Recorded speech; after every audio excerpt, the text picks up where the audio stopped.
நல்ல பகல் நாள வேலையை கற்று தந்திருக்கிறார். பெரிதான கிருபையினாலே இரவு 2 மணிக்கு இங்கே வந்து இறங்கிட்டு இந்த நாளில் உங்கள் எல்லாரையும் இருக்கிறதுல மிகுந்த மகிழ்ச்சி அடையும். நான் இந்த இடத்துல உட்கார்ந்துருக்கும் போது ஆவியானவர் எனக்கு சில காரியங்களை சொன்னார். அதெல்லாம் உங்களுக்கு சொல்லி சீக்கிரத்தில் முடிச்சிடலாம்னு நினைக்கிறேன். எத்தனை மணிக்கு முடிக்கலாம்னு நினைக்கிறேன்? மணி 12:22. ரொம்ப நேரம் இருந்தாலும் நல்ல எதுவுமே என்னது எங்க இயேசுதாசன் ஐயா சொல்றாரு, ஒரு அப்பம் தின்னாலும் நெய்யப்பம் தின்னணும். என்ன அப்பம் தின்னணும்? எல்லாரும் ஒரு நிமிடம் அவரவருடைய தலையில கை வச்சு உங்களையே நீங்க ஆசீர்வதிக்கணும். அவருக்கு நீங்க உங்களை ஆசீர்வதிக்கணும். எப்படி நீங்க உங்களை ஆசீர்வதிக்க முடியுமா? எல்லாரும் ஆசீர்வதிக்க பார்க்கலாம். உங்களை நீங்களே ஆசீர்வதிக்கணும்.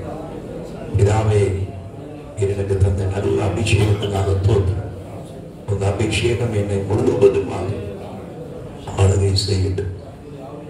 உடைய ஊழியக்காரராக ஏற்படுத்தின உங்க ஊழியத்தில் நான் இன்னும் 100 உங்க கரத்திலிருந்து பயன்பட விரும்புகிறேன். நல்ல மனதார உங்களை ஆசீர்வதிக்க பார்க்கலாம். எத்தனை பேர் நல்ல ஆவில நிறைந்து உங்களுக்குள்ள இருக்கிற எல்லா பலவீனங்களை கடிந்து கொள்ளுங்க பார்க்கலாம். குறைவுகளை கடிந்து கொள்ளுங்க. நீங்க யாரை போல இருக்கா, நீங்களாகவே இருந்தா போதும். தேவன் எனக்கு தந்த ஊழியத்தை, எனக்கு தந்த கிருபையை, எனக்கு தந்த நல்ல குணத்தை இன்னும் வளர்ந்து வரும்போது நான் ஒரு நல்ல ஊழியக்காரனா இருந்து விரும்புகிறேன். தேவ சித்தம் செய்கிற ஊழியக்காரனா இருந்து விரும்புகிறேன். நல்ல சந்தோஷமா, நல்ல உற்சாகமா, நல்ல மகிழ்ச்சியா ஊழியத்தை செய்ய விரும்புகிறேன். என் சோர்வு பிசாசு ஓடைய நாமத்தில் எல்லாவற்றையும் கடிந்து கொண்டு ஜெபம் பண்ணுவாங்க. கடிந்து கொள்ளுங்க. நான் கர்த்தருடைய ஊழியத்தை அசதியா செய்ய மாட்டேன். நான் கர்த்தருக்கு என்று வாழ்கிறேன். கர்த்தர் என்னோடு இருக்கிறார். கர்த்தர் என்னை கொண்டு பேசுகிறார். கர்த்தர் என்னை அதிகாரப்படுத்தி இருக்கிறார். கர்த்தருடைய கிருபைகளை மறைந்தல கர்த்தர் என் மூலமாக செயல்படுத்துகிறார். கர்த்தருடைய ராஜ்யம் வல்லமையாய் உலகத்தில் ஸ்தாபிக்கப்படுது. நான் அவருடைய ராஜ்யத்தில் அவருடைய மகனாக அவருடைய அதிகாரத்தோடு நான் செயல்படுகிறேன். அவருடைய ஸ்தானாதிபதியாக செயல்படுகிறேன். அவருடைய நல்ல ஒரு தகப்பனை போல கர்த்தர் என்னை மாற்றுகிறார். நல்ல தாயை போல கர்த்தர் என்னை மாற்றுகிறார். அதே சமயம் நல்ல போதகனாக கர்த்தர் என்னை நடத்துகிறார். நல்ல தேவனுடைய தேறினவனாக என்னை கர்த்தர் கரங்கள் எடுத்து பயன்படுத்துகிறார். நான் ஆசீர்வதிக்கப்பட்டவன், ஆசீர்வாதமாயிருக்கிறேன். எல்லாருக்கும் நான் ஆசீர்வாதமாயிருப்பேன். எல்லாருக்கும் நான் ஆசீர்வாதமாயிருப்பேன். எங்க குடும்பம் ஆசீர்வதிக்கப்பட்டது. குடும்பத்தை ஆசீர்வதிக்க பார்க்கலாம். கர்த்தர் தந்த நல்ல குடும்பத்துக்காக ஸ்தோத்திரம். கர்த்தர் தந்த நல்ல சபைக்காக தோத்திரம். பிள்ளைகளுக்காக தோத்திரம். சொல்லுக்கு வாய்ந்தரும். எல்லாரையும் நாங்க மனதார நேசிக்கிறோம், மனதார ஆசீர்வதிக்கிறோம். கர்த்தர் எங்களுக்கு தேவனுடைய சித்தத்தின்படி எல்லாவற்றையும் நடத்த கிருபை செய்கிறார். நாங்க விரும்புகிறபடி அல்ல, கர்த்தர் விரும்புகிறபடி மகிமையா கர்த்தர் நடத்த போகிறார். கர்த்தருடைய நாமம் நம்முடைய சபையில மகிமைப்படுகிறது. இன்னும் கர்த்தருடைய ராஜ்யம் வல்லமைகள் சபையில விளங்குது. கர்த்தருடைய அதிசயங்களை கர்த்தர் காணப்படுவார். கர்த்தர் எல்லா நன்மைகளாலும் நிரப்புவார். நம்முடைய சபையில தரித்திரப்பட்ட ஒருத்தர் இருக்க கூடாது. எல்லாம் நல்ல நிறைவான ஐஸ்வர்யங்களா இருப்பார்கள். இப்ப வருகிற இளைய தலைமுறை எல்லாம் கர்த்தருக்கு பயந்து நடப்பதாக, கர்த்தருக்கு கீழ்ப்படுகிற பிள்ளைகளா இருப்பார்களாக, கர்த்தருடைய சித்தம் செய்கிறவர்களா இருப்பார்களாக, கர்த்தரிடத்தில் அன்புறவர்களா இருப்பார்களாக, கர்த்தருக்கு பிரியமானதை செய்கிறவர்களா இருப்பார்களாக. எல்லா விசுவாசிகள் மேல பரிசுத்த ஆவி ஏராளம் ஊற்றப்படுவதாக. எல்லா குடும்பங்களும் பரிசுத்த ஆவியினால் நிறைந்து தேவனுக்கு சாட்சியாய் வாழ்வார்களாக. எல்லார் மேல பூரண சமாதானம் உண்டாவதாக. விளைவினப்பட்டவர்கள் ஒருவன் இருக்கக்கூடாது ஐயா. எல்லாம் சுகமா ஆரோக்கியமா இருப்பார்களாக. எல்லாரும் வாழ்ந்திருப்பார்களாக. ஆத்மா வாழ்கிறது போல எல்லாவற்றிலும் வாழ்ந்திருப்பார்களாக. கரங்களை தாண்டி கர்த்தருக்கு நன்றி சொல்லும். கர்த்தர் அப்படியே செய்கிறோம். சொல்லுங்க, இங்க வந்திருக்கிற எல்லாரையும் நாங்கள் வாழ்த்தி ஆசீர்வதிக்கிறோம். ஒவ்வொரு ஊழியக்காரரும் நாளிலே நாங்கள் வாழ்த்தி ஆசீர்வதிக்கிறோம். எல்லார் மேலும் பூரண கிருபை உண்டாயிருக்கிறது. எல்லார் மேலும் பூரணமான பரிசுத்த ஆவியானவர் உண்டாயிருக்கிறார். எல்லார் மேலும் தேவ மகிமை உண்டாயிருக்கிறது. எல்லார் மேலும் தேவனுடைய வல்லமை பெரிதாய் விளங்குகிறது. பரிசுத்த ஆவியினால வல்லமையினால் நம்மை அபிஷேகம் பண்ணி இருக்கிறார். தேவன் நம்மோடு இருக்கிறார். நன்மை செய்கிறவர்களாக, பிசாசின் வல்லமையில் அகப்பட்ட எல்லாரையும் விடுதலை ஆக்குகிறவர்களாக மகிமையான ஊழியத்தை நாம் செய்ய போகிறோம். கரங்களை தட்டி ஆண்டவர்கள் ஹல்லேலூயா. கர்த்தர் நல்லவர், அவர் கிருபை உள்ளவர். ஒரு வசனத்தை நான் வாசித்து நாம் கர்த்தருடைய வார்த்தை கடந்து கொண்டு வருவதீர்கள் இருக்கும். 4வது அதிகாரம் 2வது வசனம். எல்லாருக்கும் தெரிந்த வசனம். 1 கொரிந்தியர். எனக்கு எல்லாமே செயற்கை ஆயிடுச்சு. எப்படி சொல்லுங்க, இயற்கை போய் செயற்கை ஆயிடுச்சு. சத்தெல்லாம் வித்தியாசமா இருக்கும். மேலும் உக்கிரானக்காரன் உண்மையுள்ளவன் என்று காணப்படுவது அவனுக்கு அவசியமா? அவனுக்கு அவசியம். சொல்லுங்க, யாருக்கு அவசியம்?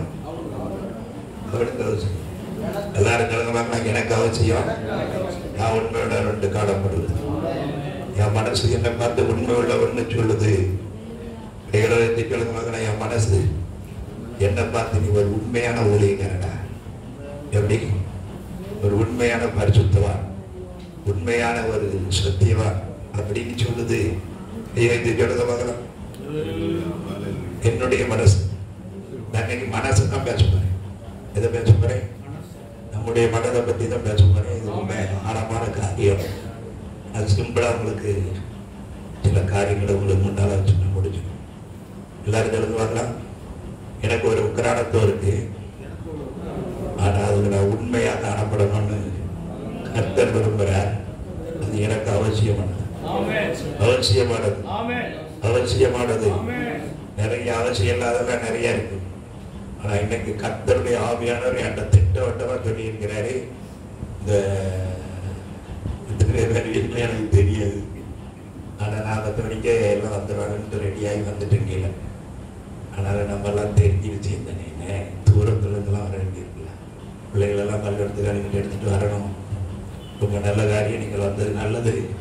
அதில் சில மெய்யான காரியங்களை இன்னைக்கு நம்ம கற்றுக்கொள்ள போகிறோம். இவைகளை நீங்கள் கொஞ்சம் அனுசரித்து சரி பண்ணிட்டீங்கன்னா உங்கள் வாழ்க்கையில் நீங்கள் மிகவும் மேலான ஊழியர்களுக்கு மாறிடும். அந்த ஊழியக்காரர் அப்படி இருக்காரு, அந்த ஊழியக்காரர் இப்படி இருக்காரு. எனக்கு ஒரு காலத்தில் ஒரு ஆசை. நான் சின்ன பையனாக இருக்கும்போது மளிகை கடைக்கு போய் ஏதாவது வாங்கிட்டு வர போவேன். ஆனால் எங்கள் ஊரில் பெண்களை கடைக்கு அனுப்புகிறது இல்லை. என்ன தான் நான் சொல்றது, பெண்கள் கடைக்கு போறது இல்லை. எங்க அம்மா இதுவரைக்கும் கடைக்கு போனதில்லை, எங்க பாட்டி கடைக்கு போனதில்லை, யாருமே கடைக்கு போனதில்லை. இப்போ எனக்கு தங்கச்சிமார் கடைக்கு போறாங்க. ஆனா அந்த காலம் அப்படி ஒரு காலம் இருந்துச்சு. அப்ப என்ன நடக்குன்னா, நான் கடைக்கு பார்ப்பேன். எங்க வீட்டுல நாங்கள் 8 பேர். அந்த கடையில இருக்கிற எல்லா பண்டம் இதெல்லாம் பார்த்துட்டா, இந்த வீட்டுல வந்து பிறந்துட்டேனே, இவன் வயதில் பிறந்திருக்க மாட்டேன் அப்படின்னு எனக்கு ஒரு ஆசை, கருப்பு ஆசை. கேட்கல மிட்டாய் திங்கலாம், நிறைய பண்டம்லாம் இருக்கு திங்கலாம் அப்படின்னு நினைச்சேன். அதுக்கு ஒரு ஊழியக்காரன் ஆயிட்டு விவரம் வந்துட்டு. அப்ப நினைச்சேன், அவை ஸ்டார்ட் நம்ம நல்ல பரிசுத்தமான ஒரு குடும்பத்துல வந்துட்டோம். அதனால நம்ம பாக்கிச்சாலி.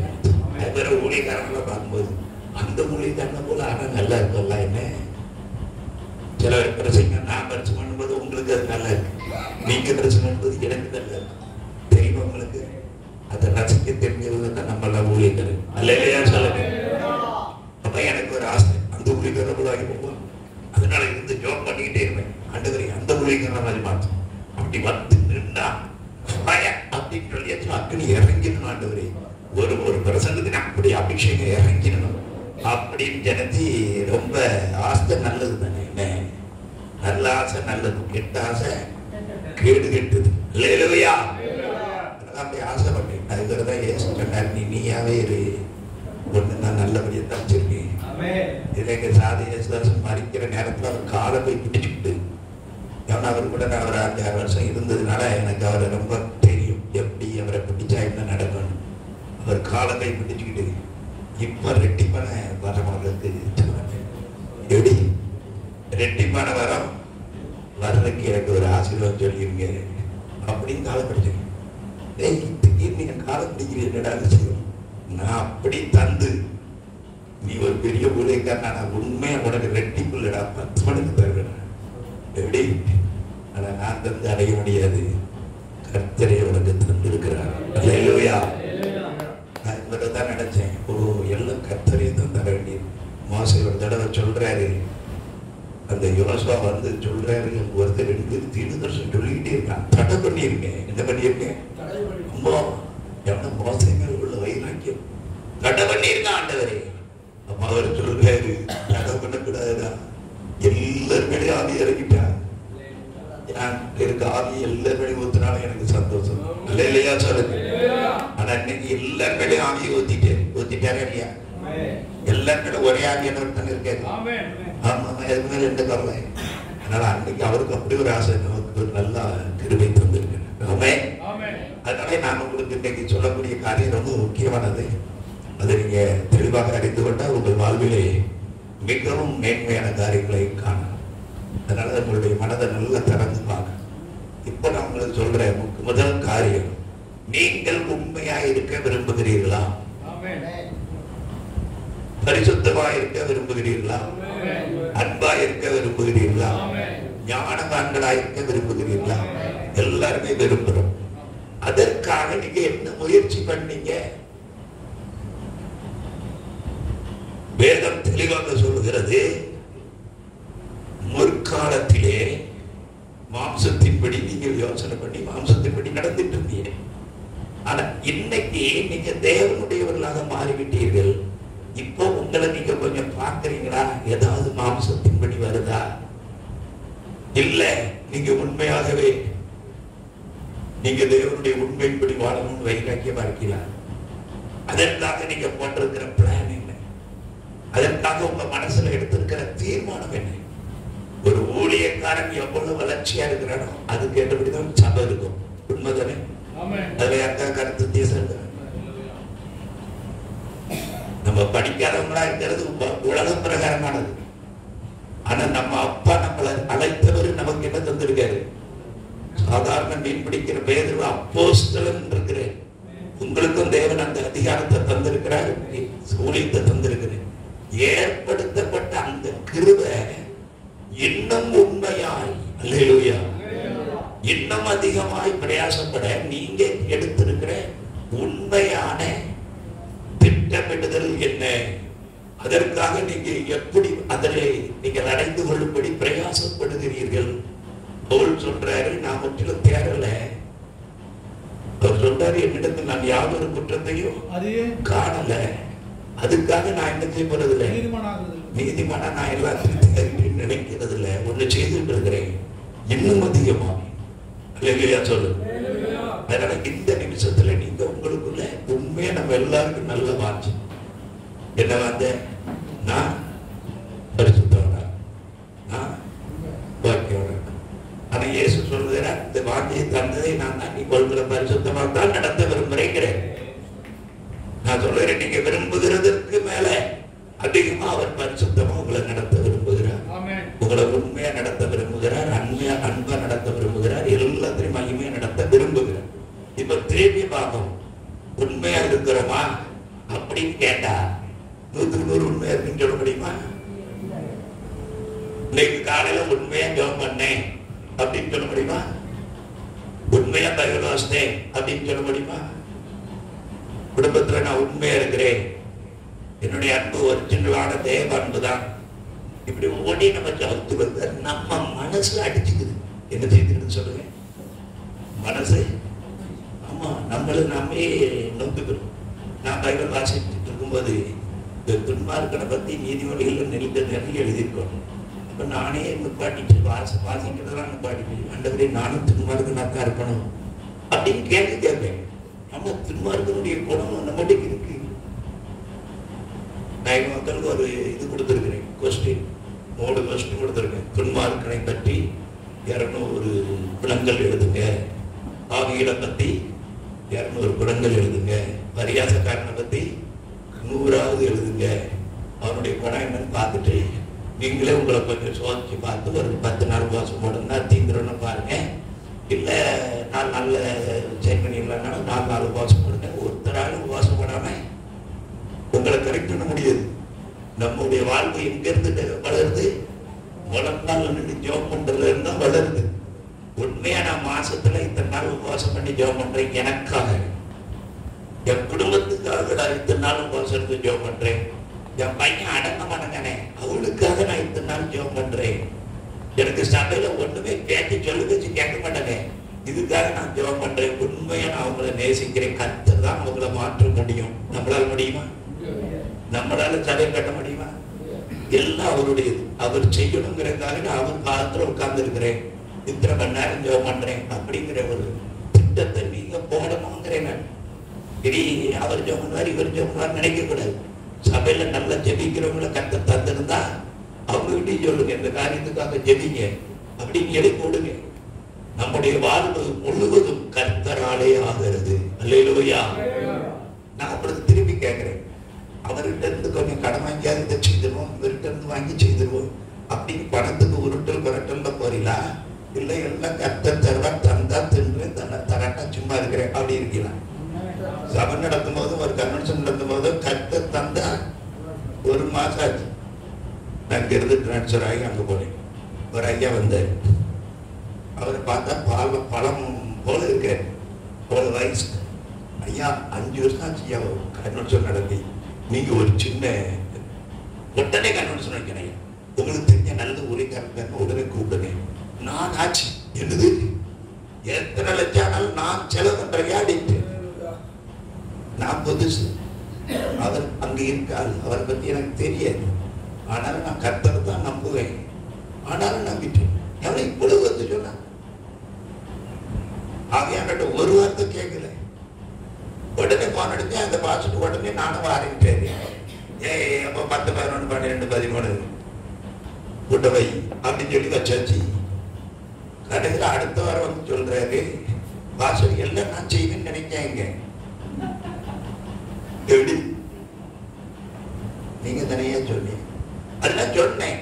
அதுக்காக இனி மளிகை 50,000 ரூபாய்க்கு வாங்கணும், இனி மைக் செட்டுக்காக 50,000 கொடுக்கணும், இனி மற்ற செலவெல்லாம் இருக்குல்ல, வாகனம் வச்சு எல்லாரையும் கிராமத்துக்கு கூட்டிட்டு வரணும்.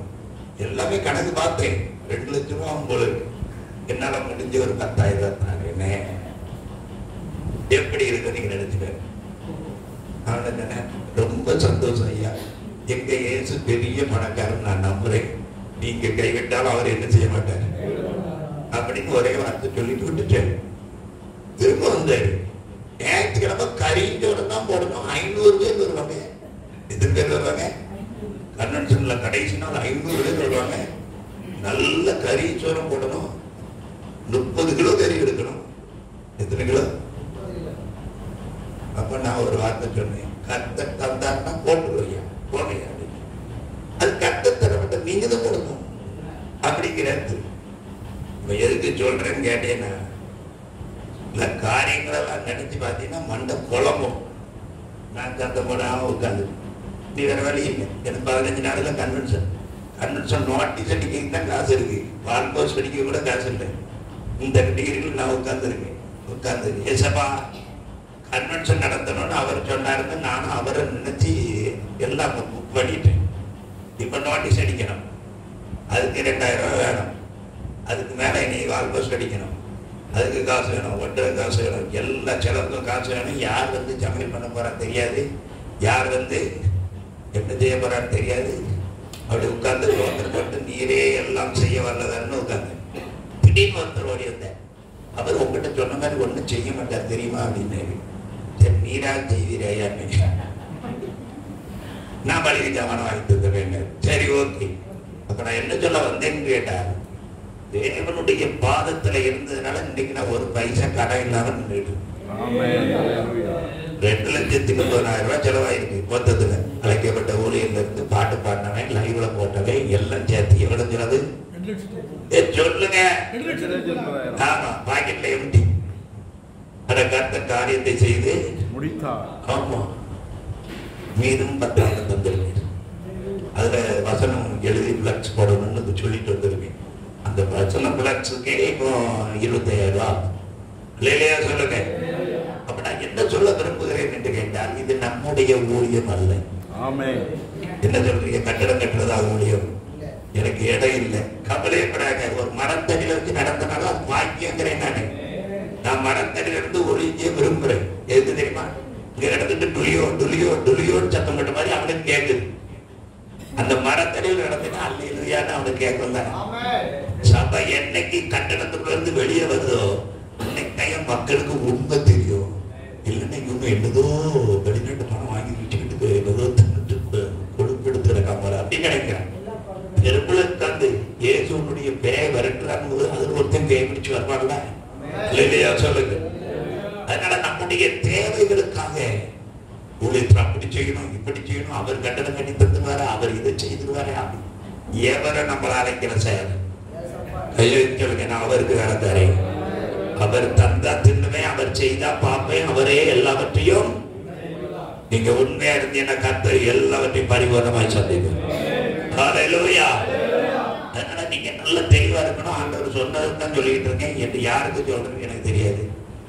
ஐயா எனக்கு வழியே இல்லை. வழி ஒண்ணு இருக்கு ஐயா, அது நிரந்தர வழி, இயேசுடைய வழி. ஹல்லேலூயா சொல்லுங்க. ஆமென். ஒரு காலத்துல தான் இடம் வேணும், கட்டடம் வேணும் அப்படிங்கிறது இந்த காலத்துல. ஒரு காலத்துல என்ன தெரியுமா?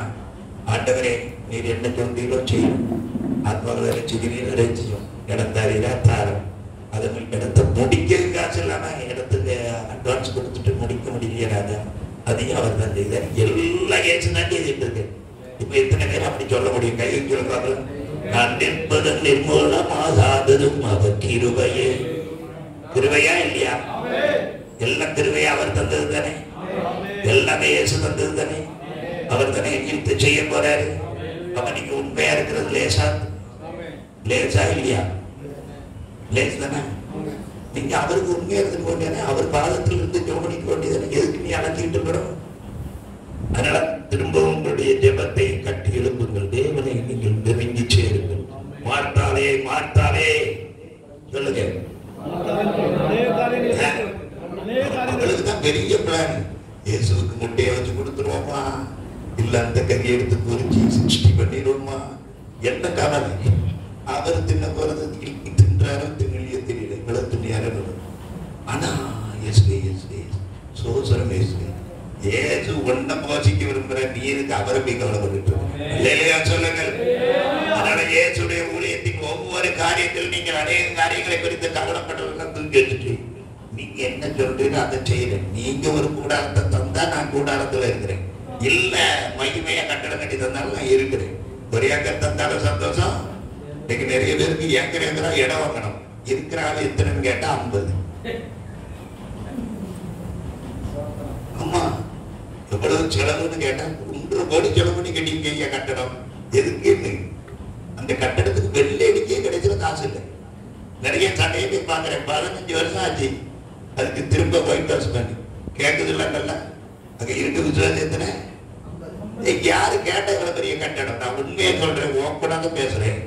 இந்த கட்டடத்தை பார்த்தேன். பக்கத்து ஊருக்காரன் இவனோட வெளிநாட்டு மனம் நிறைய வருது போல. காம்பவுண்டும் கட்டடமும் பயங்கரமா இருக்குடா. அதனால இந்த சபைக்கு நம்மளால அது சோறாக்கி போடுறான்னா பாரு, பட்சம் முடிஞ்ச உடனே சோறு போடுற மாதிரி வந்து உட்கார்ந்து தின்னுட்டு போயிரு. அது என்ன பிரியாணி போடுறானா பாரு. இந்த டிகிரிக்கு மாத்தினதே நம்பங்கிறேன் நான். ஆமா, ஊழியத்துல அனுபவத்துலதான் பேசிக்கிட்டு இருக்கேன். அதனால ஊழியத்தை பூரா நம்ம தலையில் ஆக்கிவிட்டோம். ஆமா, கட்டடம் கட்டணும். அதுக்கு 10 பேர்கிட்ட டொனேஷன் புக்காக அடிச்சு வாங்கிடுவோம். ஒரு பயிரும் டொனேஷன் புக் அடிக்க கூடாது. நம்ம ஏசு பிச்சைக்கார ஏசு இல்லையா? சொல்லுங்க. சரி, அந்த சப்ஜெக்டை விட்டுட்டு இதோட நீங்க அதுக்கு மேல நீங்க சிந்திச்சிடுங்க. எந்த கேள்வி இருந்தாலும் நேரடியாக என்கிட்ட கேட்கலாம், நான் உங்களுக்கு பதில் சொல்றேன். ஆமென். அவங்க நான் பெரிய பெரிய தலைவர்களோடு பழகி இருக்கிறேன். அதெல்லாம் உங்களுக்கு இன்னைக்கு சொல்லிட்டு இருக்க நேரம் இல்லை. சரி, இப்போ அதை கொண்டு வருந்தியார் 13வது அதிகாரம் கொண்டு வருது. 13வது அதிகாரம்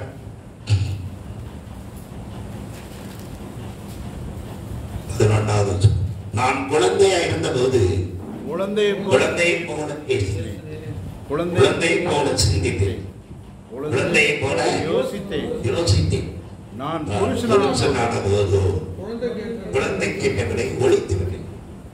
அப்போ ஒரு குழந்தையின் மனது என்ன, ஒரு புருஷனுடைய மனது என்ன? நம்ம இத்தனை வருஷம் ஊழியங்க. திரும்ப நான் சொல்லுகிறேன்,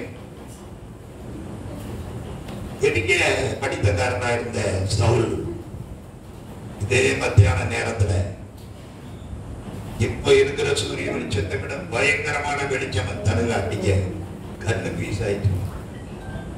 இப்போ கண்ணு தெரியாம இருக்கும் போதே அவனுக்கு ஒரு வெளிப்பாடு வந்துருச்சு. ஆண்டவரே, நீர் யார்? நீ துன்பப்படுத்துகிற இயேசு நானே. பரம தரிசனம் தான். இப்ப தரிசனம் பண்ண ஆரம்பிச்சு. கண்ணு தெரியாம இருக்கும் போதே பேசுறான். இயேசு நம்ம இயேசு, ஏது நம்ம இயேசுடா, பைபிள் எழுதிட்டு அந்த இயேசுதான்.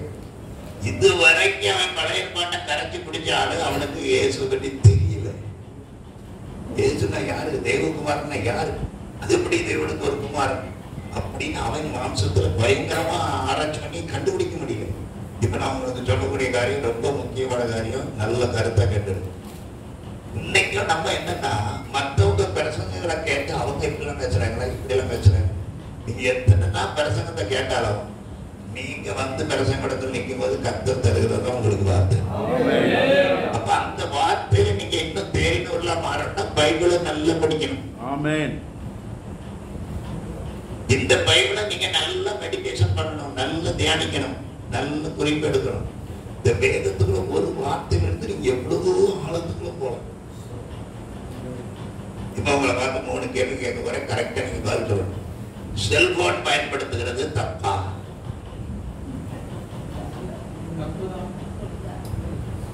தப்புதான் ஒரு ஆள் சொல்லு.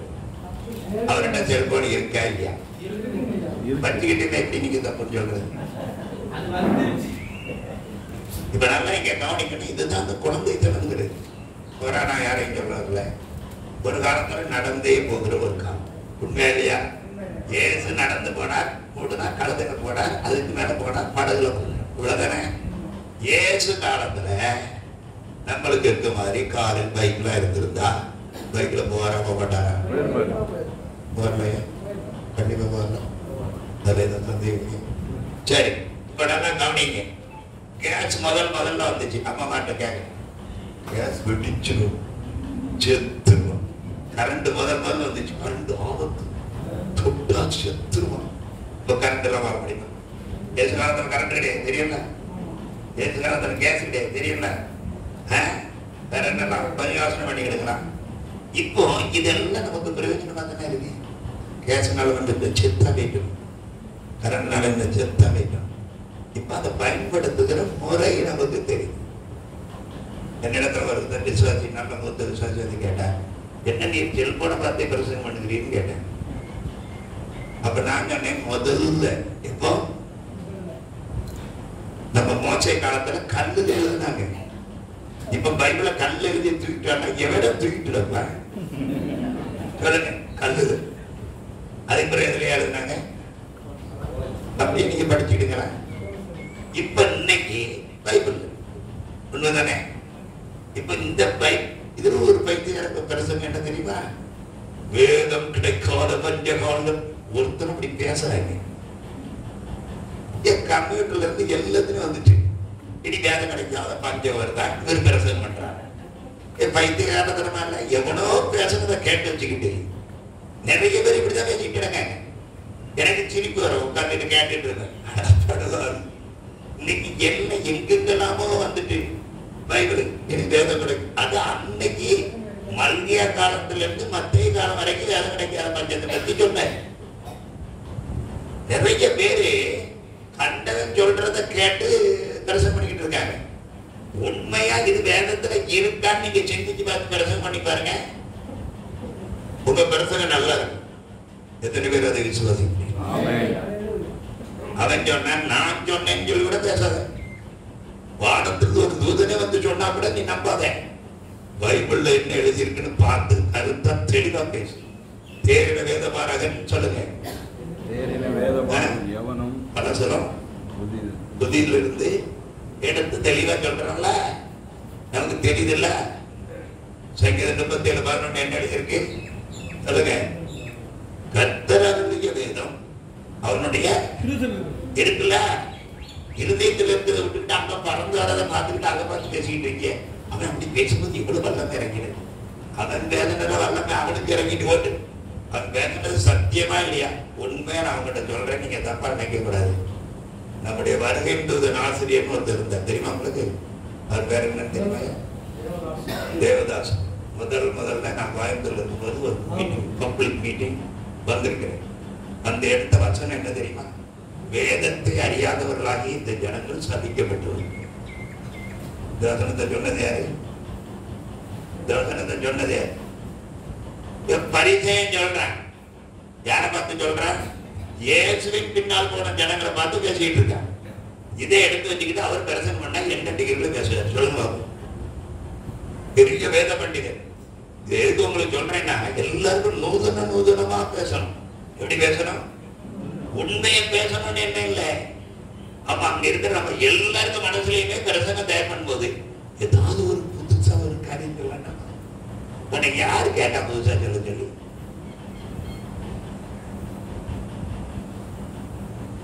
உங்க வாழ்க்கையில நீங்க கற்று நிச்சயித்துக் கொண்ட காரியத்தை தெளிவா பேசுங்க. நீங்களே கற்றுக்கொள்ளுகிறது இல்லை, அவன் பேசணும் இவன் பேசணும் அதான் உண்மையா இருக்கும் போல சொல்லிட்டு அடிக்காதீங்க. நிறைய கலப்பட உபதேசங்கள் இறங்கிட்டு இருக்குன்னு உலகத்துல. அதனால நான் சொல்றேன், நீங்க தெளிவா உறுதியா இல்லைன்னு உங்க ஜனங்களும் உறுதியா இருக்காது. கடைசியில் இருந்துட்டு குழம்பு போயிருக்க இருக்கிற ஜனத்தை எப்படியாவது பரலோகத்துக்கு ஆயத்தப்படுத்துறதுக்கு வழிபட்டுங்க. அதனால நான் திரும்பவும் சொல்லுகிறேன், நல்ல தெளிவாக அறிந்து கொள்ளுங்கள். தேவன் அவருடைய வசனத்துல எந்த ஒரு மாற்றம் வைக்கல. அந்த வசனத்தை யார் சொன்னா, எதுக்கு சொன்னா, எப்படி எனக்கு கொஞ்சம் நல்லா ஆலோசனை பண்ணி பேசுங்க. தேவதாசன் அன்னைக்கு பேசின வார்த்தையில உண்மை அவ்வளவு அவருடைய மானசீக சுய அறிவுல பேசியிருக்கு. 2 மணி நேரம் பிரசங்கம் பண்ணியிருக்கேன். அதுக்கும் கை கட்ட ஆள் இருக்கு. பிரசங்கம் முடிஞ்சு நான் அவர்கிட்ட போனேன். ஐயா நீங்க ரொம்ப நல்லா பேசுனீங்க, ஆனா முழுசும் தப்பு உங்களுக்கு தெரியுமான்னு. அது என்ன அப்படின்னாரு. இந்த வசனத்தை சொன்னது யாருன்னு தெரியுமா உங்களுக்கு? பரிசேயன் இயேசுவை பின்பற்றி போன சாவர் அவனை பார்த்து பேசிட்டு இருக்க. இயேசு அறிகிறது பெருசா, வேதத்தை அறிகிறது பெருசாயா அப்படின்னு கேட்டேன். முழிக்கிறேன். கண்ணுதான இயேசு வந்து நிக்கிறாரு. இயேசு அவர்களுக்கு வெளிப்படுத்தினார், பரிசேயருக்கு வெளிப்படுத்தல. அந்த குருட்டு பையன் வேதத்தை அறியாதவே சபிக்கப்பட்டவன் அவன் சொல்றான். அவன் கையில மட்டும்தான் பைபிள் இருக்கு, வேற எவன் கையிலும் பைபிள் கிடையாது. அன்னைக்கு அப்படி பிரிண்ட் பண்ணி கொடுக்கறதுக்கு பேப்பர் கிடையாது. எப்படி நீ இப்படி சொல்லலாம்? இதையும் கேட்டுக்கிட்டு ஜாமரா அடிக்கிறான்னு சொல்லிட்டு நீ பெருசாக்கு நல்லா பேசிட்டு நினைக்காதையும் ஒழுங்கா ஆண்டோட காத்திருந்த வசனம் பேசியா அப்படின்னு சொல்லி அது சொன்னார். சாரி பாஸ்டர், இனி கண்டிப்பா பிச்சை பேசிட்டு போறோம். அப்படி ஒத்துக்கிறதுக்கு நீங்க யார் இருக்கிறா? நீங்க பேசுற வசனம் எல்லாம் உண்மையிலுமே கர்த்தர் உங்களுக்கு வார்த்தை தந்துதான் நீங்க பிரசங்கம் பண்றீங்கிறவங்க அல்லையே சொல்லுங்க. ஒவ்வொரு வாரமும் எப்படி வேமா வேடு கர்த்தர் எனக்கு தருகிறேன். இப்ப வேமா வேடு தான் நின்று பேசிக்கிட்டு இருக்கேன். அதனாலதான் உண்மையா பேசிக்கிட்டு இருக்கேன். ஆண்டவர் தராத ஒரு பிரசங்கத்தை எங்கனையோ கேட்டு எழுதி வச்சுக்கிட்டு வந்துருந்துக்கிட்டு டமால் டபில் காட்டினா ஒரு அளவுக்கு உதவாது. ஆமா, அடுத்த தின்னுட்டு எச்சில தூக்கி போட்டது கொண்டு வந்து இப்ப மக்களுக்கு தின்னுங்க அப்படின்னு கொடுத்தா குளிச்சு போயிடும். சுடக்கூடயா தேவனுடைய வார்த்தையை இன்னும் குழந்தைத்தனமா பேசி பழகாது. நம்ம பேசும்போது சில நேரம் ரொம்ப குழந்தைத்தனமா பேசுற மாதிரி பேச வேண்டியிருக்கும். அதுவும் ஒரு அளவுக்கு பிரயோஜனம் தான். அல்ல இல்லையா சொல்லுங்க. அதனால நல்ல தெளிவுள்ளவர்களாக இருங்கள். உங்க மனதிலே நல்ல நிச்சயத்தோடு தேவனுடைய வார்த்தைகளை பேசுங்கள். தேவனுடைய வார்த்தை ஒரு நாளும் அழியாது. அதனால தேவனுடைய வார்த்தையை உண்மையா தேவனிடத்திலிருந்து வாங்கி பேச எனக்கு ரொம்ப டீச்சர்ஸை பிடிக்கும். ஏன்னு கேட்டா அவர் என்னைக்கு பிரசங்கம் பண்ணது முன்னாலும் அவர் சொல்வார், உங்களுக்கு என்று கர்த்தர் என்னிடத்தில் இந்த வார்த்தையை சொல்லி இருக்கிறான்னு பேசுறது. எத்தனை பேர் இப்படி பேசுறீங்க? இன்னைக்கு இந்த வாரம் கர்த்தர் என்னிடத்தில் உங்களுக்கு இந்த வார்த்தையை சொல்ல சொன்னார். நான் 100% 9% சில இடத்துல விட்டால் விட்டுருவேன். 90% கர்த்தர் என்னிடத்துல வசனம் தராம நான் பேசுனது கிடையாது. சொல்ல ஆமா, இந்த வசனம் கூட கர்த்தர் தந்ததுனாலதான் உங்கள்கிட்ட இவ்வளவு தைரியமா பேசிட்டு. அதனால நீங்க உங்க வாழ்க்கையில ரொம்ப தெளிவாக தேவனுடைய வார்த்தைகளை குறித்து தெளிவாக இருக்கணும். தேவ அதை விரும்புகிறேன். வாசிங்க 2 கொரிந்தியர் நிருபம் 11வது அதிகாரம் 2, 3 வசனம்.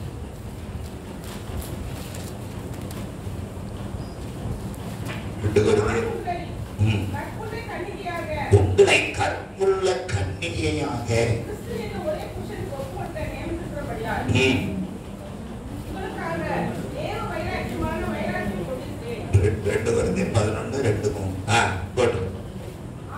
ஆகிலும் சர்ப்பமானது தன்னுடைய தந்திரத்தினாலே ஏவாளை வஞ்சித்தது போல உங்கள் மனதும் கிறிஸ்துவை பற்றிய உண்மையின் என்று எவ்வளவு கிளியரா சொல்றேன். விலகும்படி. எல்லாரும் சொல்லுங்க, விலகும்படி. நல்லா திரும்ப சொல்றேன். இப்ப நான் உங்களுக்கு சொல்றது கர்த்தர் எனக்கு கற்று தந்தது. யாரடி நம்ம படிச்சு சொல்றது? இதை நீங்க நல்லா தெளிவா அறியணும், அதை நீங்க தெளிவா புரிஞ்சுக்கணும். ரோமர்கள் நிருபம் எல்லாரும் எடுத்துடுங்க. ரோமர்கள் நிருபம் 10வது அதிகாரம்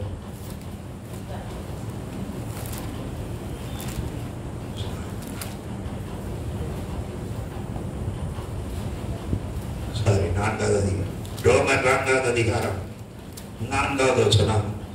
கிரியை செய்கிறவனுக்கு 5வது வசனம் 6வது வசனத்தை நீங்க கவனிங்க. நான் படித்து உங்களுக்கு சொல்றேன். வேலை செய்யறவனுக்கு வர்றது கூலி. சொல்லுங்க. அந்த கூலி அவன் இன்னைக்கு கொடுக்கலனாலும் என்னைக்குனாலும் அது கடனாகவே இருக்கும். அவன் என்ன செய்திருக்கிறான்? வேலை செய்திருக்கான். இப்போ ஒரு ஆளுக்கு நான் ப்ராமிஸ் பண்றேன், இந்த பாவனுக்கு ஒரு 10,000 ரூபாய் தரேன் அப்படின்னு சொல்றேன். ஆனா நான் கொடுக்குறேன். இப்ப அந்த ஆள் மாதிரி என்கிட்ட வந்து சொன்னார்ல, எல்லாம் நான் கேட்கிறேன் ஐயா அப்படி சொன்னாரு. அதை என்ன செஞ்சாரு? அடுத்த நாள் மாத்திட்டேன். இப்ப அவர் பார்த்தா நான் கவலைப்படாது. நம்மளை கர்த்தர் கிருபை உள்ளவர்னு கேட்டு எனக்கு நிறைய காரியங்களை கர்த்தர் கற்று தந்திருக்கிறார். என்ன தெரியுமா? ஒண்ணு, யாராவது கடவாங்க வந்தா என்கிட்ட 10 ரூபாய், அந்த 10 ரூபாய் கேட்டா ஆண்டவரே உங்களை நம்பிட்டு கொடுக்குறேன். ஏன்னா அவர் தராட்டாலும் நீர் எனக்கு 100 தந்துடும். அல்லேலூயா. எல்லாம் தோத்திரம் பண்ணுங்க பார்க்கலாம். தோத்திரம் தோத்திரம் தோத்திரம் தோத்திரம் தோத்திரம் தோத்திரம் தோத்திரம் தோத்திரம் தோத்திரம் தோத்திரம் தோத்திரம் தோத்திரம். நல்லா தோத்திரம் பண்ணுங்க. எல்லாம் மணி அடிச்சு முடிக்கட்டும். தோத்திரம் தோத்திரம் தோத்திரம் தோத்திரம் தோத்திரம் தோத்திரம் தோத்திரம் தோத்திரம் தோத்திரம் தோத்திரம் தோத்திரம் தோத்திரம். அல்லேலூயா. நல்ல இந்த வசனத்தை நீங்க கவனிச்சு பாத்தீங்கன்னா, ஒருவன் கிரியையே செய்யலங்கிறார். என்ன செய்யல? ஆனா போய் ஒரு ஆண்ட போய் தந்தை கொடுத்துட்டு அவர்தான் இயேசு. உண்மைதானே? இயேசு இடத்துல வந்துட்டு அவர் அவனை நீ நீதிமான். இப்ப யாராவது போய் உன்னை யாருல நீதிமானாங்க அப்படி கேட்க முடியுமா? சொல்லுங்க. நல்லா அந்த வார்த்தை கவனிச்சு பாருங்க.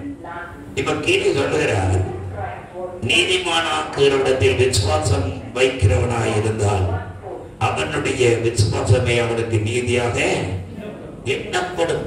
அந்தபடி நல்லதோடைய அந்தபடி கிரியைகள் இல்லாமல், சொல்லுங்க, தேவனாலே நீதிமான் என்று எண்ணப்படுகிற மனுஷனுடைய வாக்கியம் வாக்கியம். இப்ப நம்ம திரும்பி பார்ப்போம். இப்ப நான் போய் ஆண்டவர்கிட்ட கேட்கிறேன், ஆண்டவரே என்னை ரட்சியும். நான் ஒரு பாவியா இருந்துட்டு கேட்கிறேன், ஏன் ரட்சிக்க மாட்டேங்கிறேன், என்ன செய்யுது? விசுவாசத்தோட நிறைய கேட்கிறேன். நம்ம ஜனல சில ஆட்கள் 10 வருஷமா வருது, ஞானதானம் கொடுத்துருவீங்க. நீங்க விசுவாசிக்கு பிள்ளைக்கு நீங்க ஞானதானம் கொடுத்துருவீங்க, அது ரட்சிக்கப்பட்டிருக்காது. இப்ப அவனு வந்து கை தட்டுறான், பாட்டு பாடுறான், ஆனா ஜெபம் பண்ண மாட்டான். அவன் ரட்சிக்கப்படலை, வாக்கியத்தை பெற்றுக்கொள்ளலை. அது என்ன காரணம்? சொல்லுறையா, என்ன காரணம்? யாராவது நீங்களே டிசைட் பண்ணிருக்கீங்க.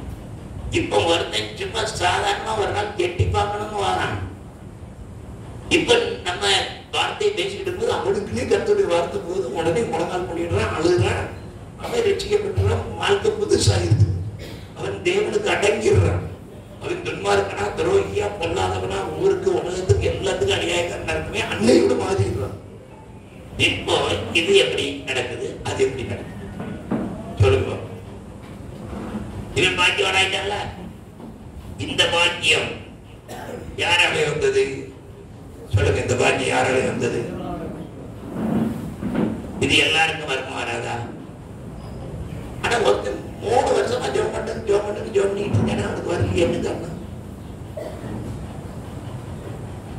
இப்ப நான் கொஞ்சம் நல்லா ஆழமா சொல்றேன், கவனமா இருக்கேன். இப்ப நான் என்ன கவனிங்க, நம்ம ரசிக்கப்பட்ட அன்னைக்கு நமக்கு மாற்றம் வந்துச்சு. இப்ப மாற்றம் திரும்ப மாறி மாறி மாறி நம்மளும் உலகத்தான் மாறிட்டோங்க. நம்மளால உண்மையா கண்ணை மூடி, எல்லாரையும் கண்ணை மூடின்னு சொல்ல முடியுது, கண்ணை மூடி 3 மணி நேரம் தேவ சமூகத்துல இருந்து ஜெபம் பண்ண முடியும். இல்லைன்னா 2 மணி நேரம் சொல்லுங்க. 2 மணி நேரம் கண்ணை திறக்காம ஜெபம் பண்ண முடியும், இந்த செல்போனை தொடாம ஜெபம் பண்ண முடியுங்கிறவங்க அல்லேலூயா சொல்லுங்க பாப்போம். ஏன் முடியல? கண்ணை மூடினா தூக்கம் வருதுன்னா நீ மனம் திரும்பலையா? அது எப்படி தூக்கம் வரன்னு கேட்க. அதுதான் திரும்பி கேட்கிறேன். நான் ரட்சிக்கப்பட்டோம், ஊழியக்காரர் அழைப்பி பெற்றுட்டோம், தப்புடைய சொல்லல. நான் அது உண்மை, ரியல் தான். அந்த அழைப்பு இப்ப எங்க போச்சுங்க? நிறைய பேருக்கு கூட்டத்துல தான் கொஞ்ச நேரமா அல்லேலூயா சோத்திரம் வருது. அதுலயும் சில ஊழியர் கூட்டத்துல வந்தா சிலருக்கு அல்லேலூயா வராது, சோத்திரமும் வராது. அப்படியே உட்காந்துட்டு நீ பாடுறதையும் பாடு, ஜெபம் பண்றதையும் ஜெபம் பண்ணு, ஆறாம் நடத்துறவை நடந்து, நான் கையை அசைக்க மாட்டேன், காலையை அசைக்க மாட்டேன், ஆவில எசையவும் மாட்டேன். அப்பா நீ உனக்கு பாட்டை பாடிப்பா, எனக்கு ஒரு பாட்டு தந்தா நானும் என் கடப்பல பாடுவேன். மைக் கிடைச்சாதான் என்ன வருது? வருது, ஆவியே வருது. மைக்க பிடிச்சாதான் வருது. மத்த நேரம் என்ன செய்ய மாட்டேங்குது, சுவிட்ச் ஆஃப் போயிருந்தோம். அப்ப நான் என்ன சொல்ல வருகிறேன் கேட்டா, யார் நமக்குள்ள அந்த மாற்றம் அப்டேட் ஆகல? உங்க மனச பிசாசு வஞ்சிக்கிறாங்கிறேன். சர்ப்பமானது நீங்க பெற்ற பாக்கியத்துல வளர விடாதபடி உங்களை வஞ்சிக்குதுங்கிறேன். இப்ப நான் அதை கொஞ்சம் ஆழமா சொல்லிட்டேன். இப்ப கேட்கிற கேள்விக்கு நீங்க பதில் சொல்லணும். யார் கர்த்தருடைய பர்வதத்தில் ஏறுவார்? இருக்குல்ல, யார் அவருடைய பர்வதத்தில் யாருவா? எனக்கு தெரியும் நீங்க எப்படி சொல்றீங்க, நல்லா தெரியும். ஆனா இப்ப நான் சொல்றேன், யாரும் போக வேண்டியதில்லை, அவரே வந்துட்டு. நீங்க யார தேடி எங்கேயும் போக வேண்டியதில்லை, அவரே என்ன செஞ்சிட்டாரு? ஆமா, என்னை தேடி இயேசு வந்தா. அன்னைக்கு பாவம் வாசப்படியில படுத்து கிடந்துச்சு, இன்னைக்கு இயேசு வாசப்படியில வந்து கதவை தட்டுற. தெரியுதுல்ல? புரியுதா நான் சொல்றது? இப்ப நீங்க யாரு யாருன்னு கையில சுத்தத்தை காட்டமா, உண்மையாவே உங்க கை சுத்தமாயிருமா? நீங்க சுத்தம் பண்ண உடனே சட்டிப்பாடை தேய்ச்ச உடனே பாட சுத்தமான மாதிரி நம்ம வாழ்க்கை சுத்தம் ஆயிருமா? அப்பதையில சுத்தமாக்குறாரு. உண்மையா இல்லையா? நான் சொல்றது புரியுதுங்கிறவங்க கையில வைத்தியம் இல்லையா? புரியாதவர்கள் புரிகிற மாதிரி அடுத்த ஸ்டெப்பு. இப்ப நான் திருப்பி கேட்கிறேன், மத்தேயு சுவிசேஷம் 5ஆம் அதிகாரம் 3ஆம் வசனத்தில் இருந்து பாக்கிய வசனம் சொல்றதுல, அந்த பாக்கியம் உங்களுக்குள்ள வந்துட்டு நினைக்கிறா? இல்ல நீங்க பாக்கியவான் ஆகிறதுக்கு ஆவியில் எளிமையை தேடிக்கொண்டிருக்கிறீர்களா? துயரப்படுகிறவர்கள் பாக்கியவான்கள் மாதிரி நீங்க துயரப்பட்டுக்கிட்டே இருக்கீங்களா? இருதயத்தில் சுத்தம் உள்ளவர்கள் பாக்கியவான்கள் சொல்லி சுத்தத்தை தேடிக்கிட்டு இருக்கீங்களா? இயேசு இருதயத்தில் சுத்தத்தை உங்களுக்கு பாக்கியமா தந்துட்டாரு. நீங்க அந்த இருதய சுத்தத்தை காத்துக்கொண்டு நீங்கள் பரலோகத்தை தேடி ஓடுகிறீர்கள். யார் பதில் சொல்ற? கர்த்தர் எனக்கு சொல்றாரு, நான் தானே உன்னை பாக்கியவன மாத்தி இருக்கிறேன். உனக்கு இருதயத்திலையும் சுத்தம் தந்துட்டேன், ஆவிலையும் எளிமை தந்துட்டேன், துயரப்படுகிறதையும் தந்துட்டேன், நீ நீதி பேர் பசுதாபம் அடைகிறதையும் தந்துட்டேன், எல்லாத்தையும் தந்துட்டேன் உனக்கு. நீ யாரு? நீ யாரு? அல்லேலூயா. இப்ப இதை உங்களால ஒத்துக்க முடியுமா? தந்துட்டாருங்கிறத ஒத்துக்க முடியுமா? தேவன் தந்ததை நீங்க ஏன் தாரு தாருன்னு கேட்கணும்? நான் கேட்டேன், உங்களை அபிஷேகம் பண்ணிட்டாரா? ஆனா நம்ம எப்ப பாரு இப்பொழுது அபிஷேகம் அக்னி வல்லமையா இறங்குகிறது அப்படின்னு தான் சொல்லிட்டு இருக்கோம். ஆவியான அபிஷேகம் மேல இருக்குல்ல, அதை ஏன் அடல் மூட்டி எரிய விட முடியல? நீங்க தூங்கினா அபிஷேகம் கண்டிப்பா தூங்கும், நீங்க அடலா இருந்தா கண்டிப்பா அடலா இருக்கும். இப்ப நான் சொல்றேன், நீங்க கை தட்டி எல்லாரும் ஆவில நிரப்பி 10 நிமிஷம் அந்நிய பாஷையில துதிக்க முடியும். எப்ப துதிக்க முடியும்? இப்ப முடியும். யாருக்கு மனம் இருக்கோ அதுதான் வாழ்க்கை. நான் சொல்றேன், நான் எங்க விசுவாச வீட்டுல போய் ஜெபம் பண்றேன். இதாவே அந்த வீட்டிலோட எல்லா ஏட்டு விஷயம் எனக்கு தெரியும். அவருக்கு யாரு? எனக்கு விசுவாசி. அவங்க வீட்டுல பையன் எப்படி இருக்கிறா, அவங்க அப்பா எப்படி இருக்கிறாரு, அம்மா எப்படி இருக்கு, பாட்டி எப்படி இருக்கு, எல்லாம் அவங்க வருமானம் என்ன, அவர்களுடைய கஷ்டம் என்ன, திசாசி எந்த மூலையில இருந்து போராடுறான், எதுக்கு இப்படிலாம் நடக்குது, எல்லாம் எனக்கு தெரியும். நான் போய் இருந்துட்டு அவங்களுக்கு அழகா தரிசனம் பண்ணிட்டு அழகா ஒரு ஜெபம் பண்றேன். ஆனா அவங்களுக்கு என்ன பிடிக்கும்? இப்போ ஒரு ஆள் வருது, அதானுக்கு ஒரு பேட் ஷர்ட் போட்டுட்டு வந்து கலப்படா குதிக்குது கிடக்கு. ஆமா, பயங்கர அந்நிய பாஷை பேசிட்டு அவர் திடீர்னு கண்ண மூடி கர்த்தர் காண்பிக்கிறார். என்ன காண்பிக்கிறார்? இவங்ககிட்ட கேட்டதையே சொல்லுவார். எப்படி அப்பா நல்லா இருக்கு, என்னத்தான் நல்லா இருக்கு, அதை பிடிச்சு வச்சுக்கிட்டு இவருக்கு இப்ப வசனம் அடிக்கிறார். மகளே, நீ உன்னுடைய வாழ்க்கையை உன் பிள்ளைய கண்டிப்பா பிள்ளை ஒருத்தரும் கீழ்படியாததுல நமக்கு தெரியும். பையனை நினைச்சு நீ ரொம்ப கவலைப்படுகிற, ஒரு பிள்ளைய நினைச்சு கவலைப்பட்டு தான் இருக்க முடியும். நினைச்ச முடியும். இந்த கடவுளையும் அந்த சொல்ற அந்த வார்த்தையும் நம்பி நான் உங்களுக்காக 3 நாள் உபவாசம் போட்டு ஜெபம் போகிறேன், 10,000 ரூபாய் நீ காணிக்க தந்தா உன் பிள்ளைய முழுசு என்ன செய்த. இந்த பாக்கியம் எங்கிருந்து வருது? இந்த பாக்கியம் எங்கிருந்து வருது? ஆனா இதைத்தான் நம்ம மக்களுக்கு பிடிக்குது. இப்ப அதனால நானும் பார்த்தேன், நானும் அடிக்கிறேன், எனக்கு 10,000 கொடு அப்படி கேட்ட எனக்கு தர மாட்டேங்கிறேன். எங்க விசுவாசம் தர மாட்டேங்கிறா, அடுத்தவனுக்கு திருப்பி சொன்னேன். உன் கூட இருக்க ஏசுதான் எங்க கூட இருக்கு, நீ பெற்ற அபிஷேகம் தான் நானும் பெற்றிருக்கேன், உங்களோடு கூட எங்களை அபிஷேகம் பண்ணினவர் தேவனே தான் பைபிள் சொல்லுது. எதுக்கு இப்படி வாட்ட ரெக்கார்டு வாட்டிக்கிட்டு இருக்கா? தைரியமா இருக்கு. என்ன செய்ய? உன் மனசுல முதல்ல தைரியமா இருக்கு. என் தேவன் என்னை விட்டு விலகாதவர், கைவிடாதவர். இப்ப திருப்பி கேட்கிறேன், ஒரு ரகசியம் கேட்கிறேன். நீங்க ஏதாவது போய் பேசணும்னா இயேசு உங்களை விட்டு ஓடிடுவாரா? நம்ம பிரசங்கம் பண்றோம்ல, நீ ஒழுங்கா மனம் திரும்பல அப்படின்னு சொல்றோம். அதனால நான் ஒத்துக்கிறேன். ஏன்னா மனசை வந்து ஆண்டவருக்கு நேரம் திருப்பாவும் உலகத்துக்கு நேரம் திருப்பிடலாம், அதை ஒத்துக்கிறேன். அதே சமயம் இயேசு விட்டு விட்டு ஓடிடுவாரோ? இயேசு இல்லாத இடம் எங்கேயா இருக்கு? திடீர்னு வானத்துக்கு ஏறிட்டு திடீர்னு கீழே வந்துடுவாரோ? இப்ப நம்ம 50 பேர் இருக்கணும்னு சொல்லுவேன். இப்ப இதுல இருக்க ஒருத்தர் கூட இயேசு இல்லாம போயிடுவார? நம்ம பிரசங்கங்கள் நிறைய நான் சொல்றேன், மக்களையே தலைகீழாக்குறோம். நம்மளும் தலைகீழ இருந்துகிட்டு தலைகீழாகவே பேசிக்கணும். நான் சொல்லுகிறேன், தேவன் நம்மை விட்டு விலகாதவர் என்றால் விலகாதவரே. அவர் வருத்தப்படுவாரா? வருத்தப்படுவார். விசனப்படுவாரா? விசனப்படுவார். சங்கடப்படுவாரா? சங்கடப்படுவார். வேதனைப்படுவாரா? வேதனைப்படுவார். எல்லாம் பட்டாலும் அம்மையை விட இயேசு நல்லவர். தாய்க்கு 3 பிள்ளை இருக்கு, ஒருத்தர் குடியாருன்னா இருக்கான். அவன் நைட்டு காணல நின்று தாயை அழுதுட்டு தான் நடப்பா, சாப்பிடுவாளா? அதான் நான் ஒரு புத்தன் எங்க இடத்துல நின்று பிரசம் பண்ணிட்டு இருந்தேன். எக்ஸ் மிலிட்டரி மேன் வந்தேன். பிரசங்கத்தை பாட்டி எனக்கு கேட்கிற கேள்வி பதில் சொல்லிருந்தாரு. அப்ப எங்களுக்கு இப்படிப்பட்ட வர்ற ஆட்கள் எல்லாம் தடுத்து நிறுத்துன்னு ஒரு 2 பேர் நிற்பான். ஐயா வாங்க, எப்படி இருக்கீங்க, நல்லா இருக்கலாம், சாயம் குடிச்சுலாம் வாங்க, ஒரு சாய் குடிப்போம். அவர் பேச முடிக்கும் வரைக்கும் உங்ககிட்ட பேச மாட்டாரு. அதனால கொஞ்சம் பாருங்க, முடிச்சிருவாரு. என்ன முடிக்காம எங்க போயிடுவாரு, என்ன ஒரு 10 நிமிஷத்துல முடிச்சிருவாரு அப்படி சொல்லி அவரை பிடிச்சு வச்சிருக்காங்க. நான் பிரசங்கம் முடிச்சேன். கொண்டையாட்ட வந்தேன். எங்க இயேசு எனக்கு பிடிக்கும், அதே சமயத்துல எனக்கு பிடிக்கும். என்ன காரணம்? நல்லவனை வச்சுட்டு கெட்டவனை கொண்டு இருக்க தனியா அவரு இருந்து இப்படி லூசு விட விடதான் அப்படி லூசு ஆயிட்டான். கொள்ளுடையா அப்படின்னு நீங்க சொன்னது 100க்கு 100 ரைட். ஆனா இப்போ உங்ககிட்ட நான் கேட்கறதுக்கு நீங்க பதில் சொல்லணும். உங்களுக்கு 2 பையன் இருக்கானா? எனக்கு தெரியாது, எனக்கு ஆவியான சொல்லி தராரு. உனக்கு 2 பையன் இருக்கானா? ஆமா. என்னை இன்னைக்கு கொண்ட மிதிச்சானான்னு கேட்டேன். ஆமா மிதிச்சாயா, எப்படி உங்களுக்கு தெரியும்? இப்ப போவோம், 10 ரூபாய்க்கு பேச வாங்கும், சோத்திரம் போட்டு அவனை கொல்லும். நீ ரப்பன் தானே கொல்லியா?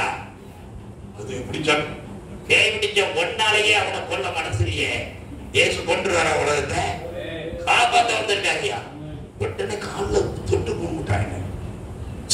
இது விட தெரியாம நானும் வந்து சர்ச்சுக்கு வந்து எனக்கு ஜெபம் பண்ணுங்க, எந்த ஏசு எனக்கு வேணும். ஏசு எல்லாரையும் ரசிக்கணும்னு விரும்பிட்டு இருக்காரு. என்னதோ இவர் ஜாம் பண்றோம்னா அவருக்கு ஜாம் வந்துடும், இவரு நல்லா இருந்தோடனே நல்லா ஆயிடுவான், என்னதோ பாக்கெட்ல அள்ளி போட்ட கதையா. மக்களும் இதே மாதிரி பயந்து கிடக்கிறாங்க பாருங்க. இங்க வாசம் ஜாம் போட்டோன்னா ஜாம் வந்துடும். பயப்படுத்தியே ஊழியத்தை செய்யாதீர்கள், தைரியப்படுத்துங்கள். சொல்லுங்க.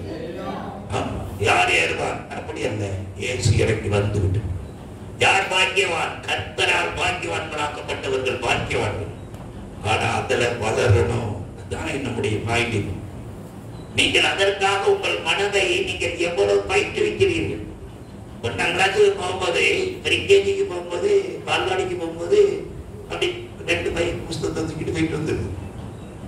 காலேஜுக்கு போகும்போது 2 புக் ஆயிருக்கு திரும்ப. என்ன இப்ப நீங்க எவ்வளவு படிச்சு எழுதி வச்சிருக்கீங்க? உங்களுடைய வாழ்க்கையில கற்றுக்கொள்ளுகிற தீவிரம் எவ்வளவு இருக்கு? நீங்கள் கற்றுக்கொள்ளாவிட்டால் உங்கள் விசுவாசிகள் கற்றுக்கொள்ள முடியாது. உண்மையாய் சொல்லுங்க. பிசாசின் தந்திரங்களை குறித்து எடுத்து சொல்லுங்க. ஒரு கேள்வி எனக்கு உண்மையாலுமே உங்கள்கிட்ட எல்லாருக்குமே கேட்கணும் தான் தோணும். ஒரே பிசாசு போராடிக்கிட்டே இருக்காங்க, அது எப்படி பிசாசு போராடுது? எல்லாத்துக்குமே எப்படி வண்டி ஸ்டார்ட் ஆகாட்டாலும் பிசாசு போராடுதான். எப்படி? ஆமா, குளிச்சுட்டு அவளை மறந்து வச்சுட்டு இருந்தாலும் இந்த பிசாசு பத்தியே மறந்து வச்சுட்டு இருக்கேன். எல்லாத்துக்குமே பிசாசு மேல பழி போடுறவன். இது எப்படி கதை? பிசாசு உண்மையாகவே நம்ம பக்கத்தை விட்டுனா என்ன சொல்லுவான்? என்ன பல செவடி என்னையே சொல்லிட்டு எடுத்ததுக்கு டாக்டருக்கு என்ன எடுத்தாலும் இது உங்களுக்கு நோயாகும். இதுக்கு இந்த மாத்திரத்து நோய். இந்த பாசமா தொட்டதுக்கெல்லாம் என்ன சொல்றேன்? எல்லாம் பேய், எல்லாம் பேய் அப்படிங்கிறாங்க. இது உண்மையாக ரியலா? நீங்க அதையும் கொஞ்சம் உண்மையை கவனிச்சு பார்க்கணும். அதுக்காக இப்படி சொல்லிட்டு இருக்கேன். சும்மா தொட்டதுக்கெல்லாம் பேய்ன்னு சொல்லாங்க. புத்தி கெட்டது நிறைய கிடக்கு. புத்தி அடைய கற்றுக் கொடுங்க. என்ன கற்றுக் கொடுங்க? புத்தி அடைய. புத்தி அடைய வேண்டிய இடத்துல புத்தி அடையாம, ஞானம் அடைய வேண்டிய இடத்துல ஞானம் அடையாம, சில காரியத்துல பேச வேண்டாத இடத்துல உண்மையா இருக்காம, வாயையும் கையையும் நீட்டிட்டு கடைசியில மாட்டிக்கிட்டு முடிச்சுக்கிட்டு இடக்க பண்ணுவாங்க. பாட்டு எல்லாம் பாட்டு அல்ல, என்னல்ல? ஆமா, எப்ப பாரு நம்ம ஆட்களுக்கு ஒரே பாட்டு என்ன? ஒரே வனாந்திர யாங்கிறது. எவன் வனாந்திரத்தில் நின்றுட்டு இருக்காங்க? என்னைக்கு பாரு ஒரே துன்பம், போதல், வேதனை, கண்ணீர். யாருக்கு துன்பம், யாருக்கு வேதனை? நம்ம மக்கள் எல்லாரையும் அனுதாபத்துக்குள்ள நடத்தத்தான் நம்ம படிச்சிருக்கோமே இல்லாம தேவனுடைய தைரியமான அவருடைய விசுவாசத்தில் நடத்த நம்ம படிக்கலாமே. நிறைய பேருக்கு பாட்டெல்லாம் என்னால இது பண்ணவே முடியாது. நானும் ஒரு பெரிய ஊழியருமாக ஒரு விசுவாசி முடியாத ஆளை பார்க்கறதுக்காக போவோம். உண்மையாகவே அவருடைய வாழ்க்கையில ஒரு விசுவாசி போராட்டம் எனக்கு ஜோம் அனுபவம் தெரிந்தது. ஆனா இப்போ என் கூட வந்த பெரியவர் இருக்க வரைக்கும் நான் பேசக்கூடாது, அதுதானே உண்மை. அதனால நான் சும்மா இருந்தேன். அவர் மனுஷாப்பி அந்த பரிதாபத்தை காட்டுறாரு. இது எப்படி இருக்குன்னா, டிஜிஎஸ் சின்ன வயசுல இருக்கிற 12 வயசு 16 வயசு வாலிதான் அவருக்கு ஊர்ல செத்துட்டான். நீங்க கேட்ட காரியத்தை தான் சொல்றேன். இப்போ அவருடைய ஐயரும் அவங்க அப்பாவும் இவரும் போறாங்க அந்த பையன் செத்த பையனை பார்த்து. இனி என்ன செய்ய முடியும்? நம்ம பார்க்க வேண்டிய டாக்டர் எல்லாம் பார்த்துட்டோம். இப்பொழுது உங்க பையன் செத்து விட்டாங்க, எப்பொழுது அடக்கம் பண்ணலாம் அப்படின்னு பேசிட்டு இருக்கேன். ஆனா டிஜிஎஸ் தினகரன் பரிசுத்தாய் பெறலாம் மனம் திரும்ப வேண்டிய 12 வயசு பையன். அவருக்குள்ள ஒரு எண்ணம் கிரியேட் செய்து என்ன என்னன்னா, அன்னைக்கு இருந்த பேதுரு இருந்தாரானால் இவன் உயிரோடு எழுந்திருப்பானே, இவன் சாகர வயசா? அன்னைக்கு இருந்த பவுல் இருந்திருந்தா, இயேசு இருந்திருந்தா இவன் உயிரோடு எழுந்திருப்பான்ல. எங்க அந்த பேதுருவே, எங்க அந்த இயேசுவே அப்படின்னு கேட்கிறான். எங்க அவங்க முன்னாடி பேசிட்டு இருக்கிறாங்க. இவருக்கு வெளியே வந்து நின்றுகிட்டு மனசுல ஆதங்கப்பட்டு கேட்கிறேன். அப்ப இயேசு அங்கிருந்து வானத்திலிருந்து ஒரு உணர்வு கொடுக்கிறேன். நீயே அவன். எத்தனை வயசுல? 12 வயசு. நான் கேட்கிறேன், உங்க சர்ச்சில் ஒரு பையன் 10 வயசு 12 வயசு 8 வயசுல செத்து போயிட்டான். நீங்க என்ன செய்ய? செத்த முடிஞ்சிச்சுன்னு தான் நினைப்பிய? செத்த முடிஞ்சிச்சுலையா? தூய்மட்டு குளிக்கிற போட்ட வேண்டியதானே? இதெல்லாம் நம்ம பாடம். ஏன் இயேசுக்குள்ள இருந்தாங்க என்ன வரல? எல்லாரும் பின்னாடிதான் நம்ம போயிட்டு இருக்கோமே இல்லாம இயேசுவின் பின்னாடி நீங்க போகலங்க. நான் இதே மாதிரி பெருசு பண்ணிட்டு இருக்கிறேன். ஒரு வாரமா ஒருத்தர் உட்கார்ந்து இருக்கிறேன். 60 வயசு வைத்ததுக்கு ஒருத்தர் உட்கார்ந்து இருக்கிறேன். எனக்கு மட்டும்தான் அவரை நேரம் பார்க்க முடியும். அவர் பக்கத்துல இருக்கிறவரோட என்னதான் பார்த்துட்டு இருக்கேன். இப்படி 2 வெட்டு வெட்டுச்சு. ஆளு தலையை கீழே போட்டு எனக்கு தெரிஞ்சிச்சு அவர் அவுட்டு. உடனே நான் சொன்னேன், இயேசுட்ட இதே இடத்துல பெருசுன்னு அப்படியே பாட்டுட்டு எல்லாம் தோத்திரம் சொல்லு, அவருக்காக நம்ம ஜெபிக்கணும். அவர் பேர் மணி. இயேசுவின் நாமத்தில் மணிக்குள்ள அந்த ஜீவன் திரும்பி வரட்டும்னு சொன்னேன். வயசு 60. செத்து கொண்டு விடலனா சர்ச்சுக்குள்ள ஆராய்ச்சிட்டு போய் எப்படி அவர் சாகலாம்? ஜீவனை வா இயேசுவின் நாமத்தில் சொன்னேன். அப்பதான் எங்க மக்கள் யோசிக்குது, என்னடா ஜீவனை வாங்குற, ஜீவன் போயிட்டு போல. இயேசுவின் நாமத்தில் பக்கத்தில் இருக்க பாட்டு தண்ணி எடுத்து கொஞ்சம் ஒரு அடி அடிக்கல. இயேசுவின் நாமத்தில் உயிர் வருவதாக உள்ளாரு. இப்படி தலையை அசைச்சுட்டு எடுத்து உட்கார்ந்து. இதே மாதிரி ஈசாக்குடைய குமாரன் கரெக்டா 3 வயசு கையில வச்சுட்டு பிரசங்கம் கேட்டுட்டு இருக்கிறாரு. என்ன நடந்து தெரியல. தண்ணி வந்துட்டு கண்ணு இழுத்துட்டு போயிட்டு உயிர் போயிட்டு. உடனே அவன் கொண்டு போய் பொண்டாட்டின கொடுத்து போறான். இனி செத்த பிள்ளைய நீ பாரு. அவன் சொல்றான், பாதிட்டு ஒண்ணு கூடியா பிரசங்கம் பண்ணிட்டு இருக்கேன். எப்படி எனக்கு தெரியுது அவன் மடியில இருந்து உயிர் போயிட்டுன்னு தெரியுது. எனக்கு தான் நல்ல வெளிப்பாதான் நின்றுட்டு இருக்கேன். ஏசி சொல்ல விட்டுருவார. உடனே அவன் என்ன எட்டி பார்த்தான். பொண்டாளன்னு கை காட்டு எல்லா சதாரணமா கண்ண பண்ணி தோத்திரம் பண்ணினேன். கையில வாங்கினேன். உடனே ஒரு வல்லமைய மேல இறங்கி அந்த கை வழியா அவங்களுக்கு பார்த்ததை பார்த்து நான் பண்ணுவா உன் பிள்ளைக்கு இனி சாலை கிடையாதுன்னு சொல்லிவிட்டு இல்லையா சொல்லுங்க.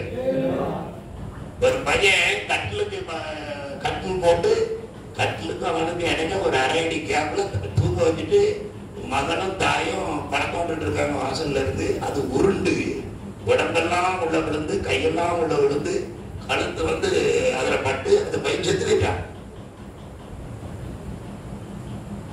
இவங்க 1 மணி நேரம் 2 மணி நேரம் அம்மையும் யாரு கல்லையும் பிள்ளையும் பேசிட்டு இருந்துட்டு இங்க வந்து பார்த்தா பிள்ளை தூக்குல தூக்குற மாதிரி தூக்கி செத்துக்கிட. எப்படி இருக்கும்? அழகான ஒரு குமார். எனக்கு மாரடிக்கிறாங்க. என் பையன் செத்துட்டான் பாசம். என் உயிர் வைத்தான் உண்மையா பார்த்தியா? டாக்டர் போய் பார்த்துட்டு அவன் செத்துட்டான்னு சொல்லிட்டு அப்படியே வைத்தி ஜோம் பண்ணுவோம். ஏசு உயிரோடு இருக்கும். அவங்க தாத்தனுக்கு முழங்காலத்துக்குள்ள காலை இல்லை, சுகர் வெட்டி. ஐயோ நான் தான் உயிரோட இருந்தான். கிருப்பி பிடிச்சவரை சத்தமிடாத. ஏசுவே நீர் தந்த பிள்ளை நாங்க கவனக்குறைவா விட்டுட்டோம். ஆனால் நீ திரும்பவும் உயிர் தர வந்தவர் சொல்லியா? 3 மணி நேரம் ஜோம் பண்ணோம். கர்த்தர் உயிரோடு எழுப்பினார். நான் என்ன சொல்ல வந்தேன் என்று கேட்டால், நம்ம மைண்ட் என்ன அப்டேட் ஆகுதான்னு கேட்கிறேன். ஒரு காரியம் நடந்துட்டு தோல்வியாகவே முடிந்து விட்டது. இந்த தோல்வியை இயேசு ஜெயமா மாத்துவார்னு எத்தனை பேருக்கு விசுவாசம் இருக்கு? உனக்கு அறிவை வச்சு கணக்கு போட்டுட்டு இருக்கியா? இல்ல இயேசுடைய வல்லமையை வச்சு நீ கணக்கு பண்றியா? மரித்தோரை எழுப்புங்கள், பிசாசுகளை துரத்துங்கள், நோய்களை சுகாக்குங்கன்னு இயேசு பவர் தந்திருக்காரு. நம்ம ஆட்கள் இன்னைக்கு டாக்டருக்கு விளம்பரம் பண்றாங்க. இந்த வியாதிக்கு இவர் தான் ஸ்பெஷலிஸ்ட் போல இருக்கு, இவரை போய் பார்க்கலாம். நிறைய கதைகள் இன்னைக்கு இப்படிதான் நடந்துட்டு இருக்கு. ஊழியர் யாருக்கு செய்துட்டு இருக்கோம் நான் கேட்பேன். நான் திரும்ப அதனாலதான் பவுல் அழகா எழுதுகிறார். வயிற்றுக்கு ஊழியர் செய்கிற ஒரு கூட்டம் மாறிவிட்டார்கள். நல்ல ஊழியக்காரா இருந்ததுதான். தேவனுக்கு ஊழியர் செய்கிற கூட்டம் இருக்கா? இப்ப நான் திருப்பி கேட்கிறேன், கிறிஸ்துவை நீங்கள் ஆதாயப்படுத்துகிறீர்களா? கிறிஸ்து நீங்கள் செய்கிற ஒவ்வொரு காரியத்தை நிமித்தம் சந்தோஷப்படுகிறாரா? கிறிஸ்து உங்களுடைய காரியத்தை பார்த்து கூட்டு சொல்லுவாரா? இல்ல வேற விசுவாசி கூட்டுன்னு சொல்றாங்கிறதுக்காக வாழ்ந்துகிட்டு இருக்கீங்க? தெளிவாக அறிந்து கொள்ளுங்கள், உங்களை எந்த ஒரு விதத்தில் சர்ப்பமானது வஞ்சித்துக் கொண்டிருக்கு. ஒரு அழகான தென்னைமரம், 17 தென்னைமரம் வச்சேன். 17 நல்லா காய்ச்சுது. அதுல ஒரு தென்னைமரம் மனம் போல காய்ச்சு. அந்த மரத்தனுக்கு எனக்கு சந்தோஷம். ஒரு நாள் இதே மாதிரி அமைதியா இருக்கும்போது அந்த மரத்தோட அப்படி முறிஞ்சு கீழே விழுந்துட்டு, பக்கத்துல போய் எப்படி முறிஞ்சு விழுந்ததுன்னு பார்த்தா அந்த மரத்துக்குள்ள ஒரு குளிர் போய் வெளிய மரம் அப்படியே தான் இருக்கு. ஒரு காரியத்தை கண்டுபிடிக்க முடியும். ஆனா உள்ள இருக்கிற அவ்வளவே தின்னு ஒரு இஞ்சி கணக்குல தான் இருந்திருக்கு இந்த மரம். அப்படியே டமால் என்று முறிந்து விழுந்தது. அந்த பக்கம் பெரிய திருப்பேச லைன் போயிட்டு அந்த பக்கம் விடாம நம்ம பக்கமே விழுந்துட்டு, அது ஒரு பாக்கியம். குறைந்தபட்சம் அந்த மரத்துல தேங்காயில இருந்து சின்ன குறும்ப காய் வரைக்கும் 600 காய் இருக்கு. அப்படியே விழுந்து விட்டது. அப்போ ஆவியானவர் என்கிட்ட சொன்னார், நல்ல கனி கொடுக்கறது மாதிரி இருக்கிறவனுக்குள்ள புழு இருக்குடா, நீ சொல்லி கொடுக்கணும். உங்களுக்கு சொல்றேன், ஆத்மாக்கள் என்னுடைய பாடல் கேட்டு என்னுடைய ஆராதனையை கேட்டு அற்புதங்களை பார்த்து சந்தோஷப்படுறாங்க. நல்லது, உள்ள என்ன இருக்குன்னு நீ கொஞ்சம் பார். அந்த ரகமான ஜெபம் எவ்வளவு இருக்கு, நீ தேவனோடு எவ்வளவு நேரம் செலவு பண்ணுகிறாய், தேவனை எப்படி சந்தோஷப்படுத்துகிறாய், தேவனுக்கும் உனக்கும் உள்ள உறவு நிலையில் எந்த டிகிரியில வாழ்ந்துட்டு இருக்கிறார், தேவன் உன்னை பார்த்து எனக்கு பிரியமான மகன் சொல்லுவாரா, என்னுடைய பரிசுத்தமானு சொல்லுவாராங்கிறத நீங்க சிந்திச்சு பார்க்கணும். இல்லைன்னா நம்ம உண்மை கேடான நிலைமையில போயிட்டு இருக்கணும். ஒரு 100 டிகிரி தவறிச்சுன்னா அது போகிற இடம் ரொம்ப தூரத்துல போகும்போது ரொம்ப இலக்கை விட்டு தூரம் போயிடும். நம்முடைய இலக்கு தேவனை நாம் பிரியப்படுத்த வேண்டும். அல்லேலூயா சொல்லுங்க. தாவீதை குறித்து அதுதான் சொல்லுகிறது, சித்தமானது எல்லாம் செய்யணும்.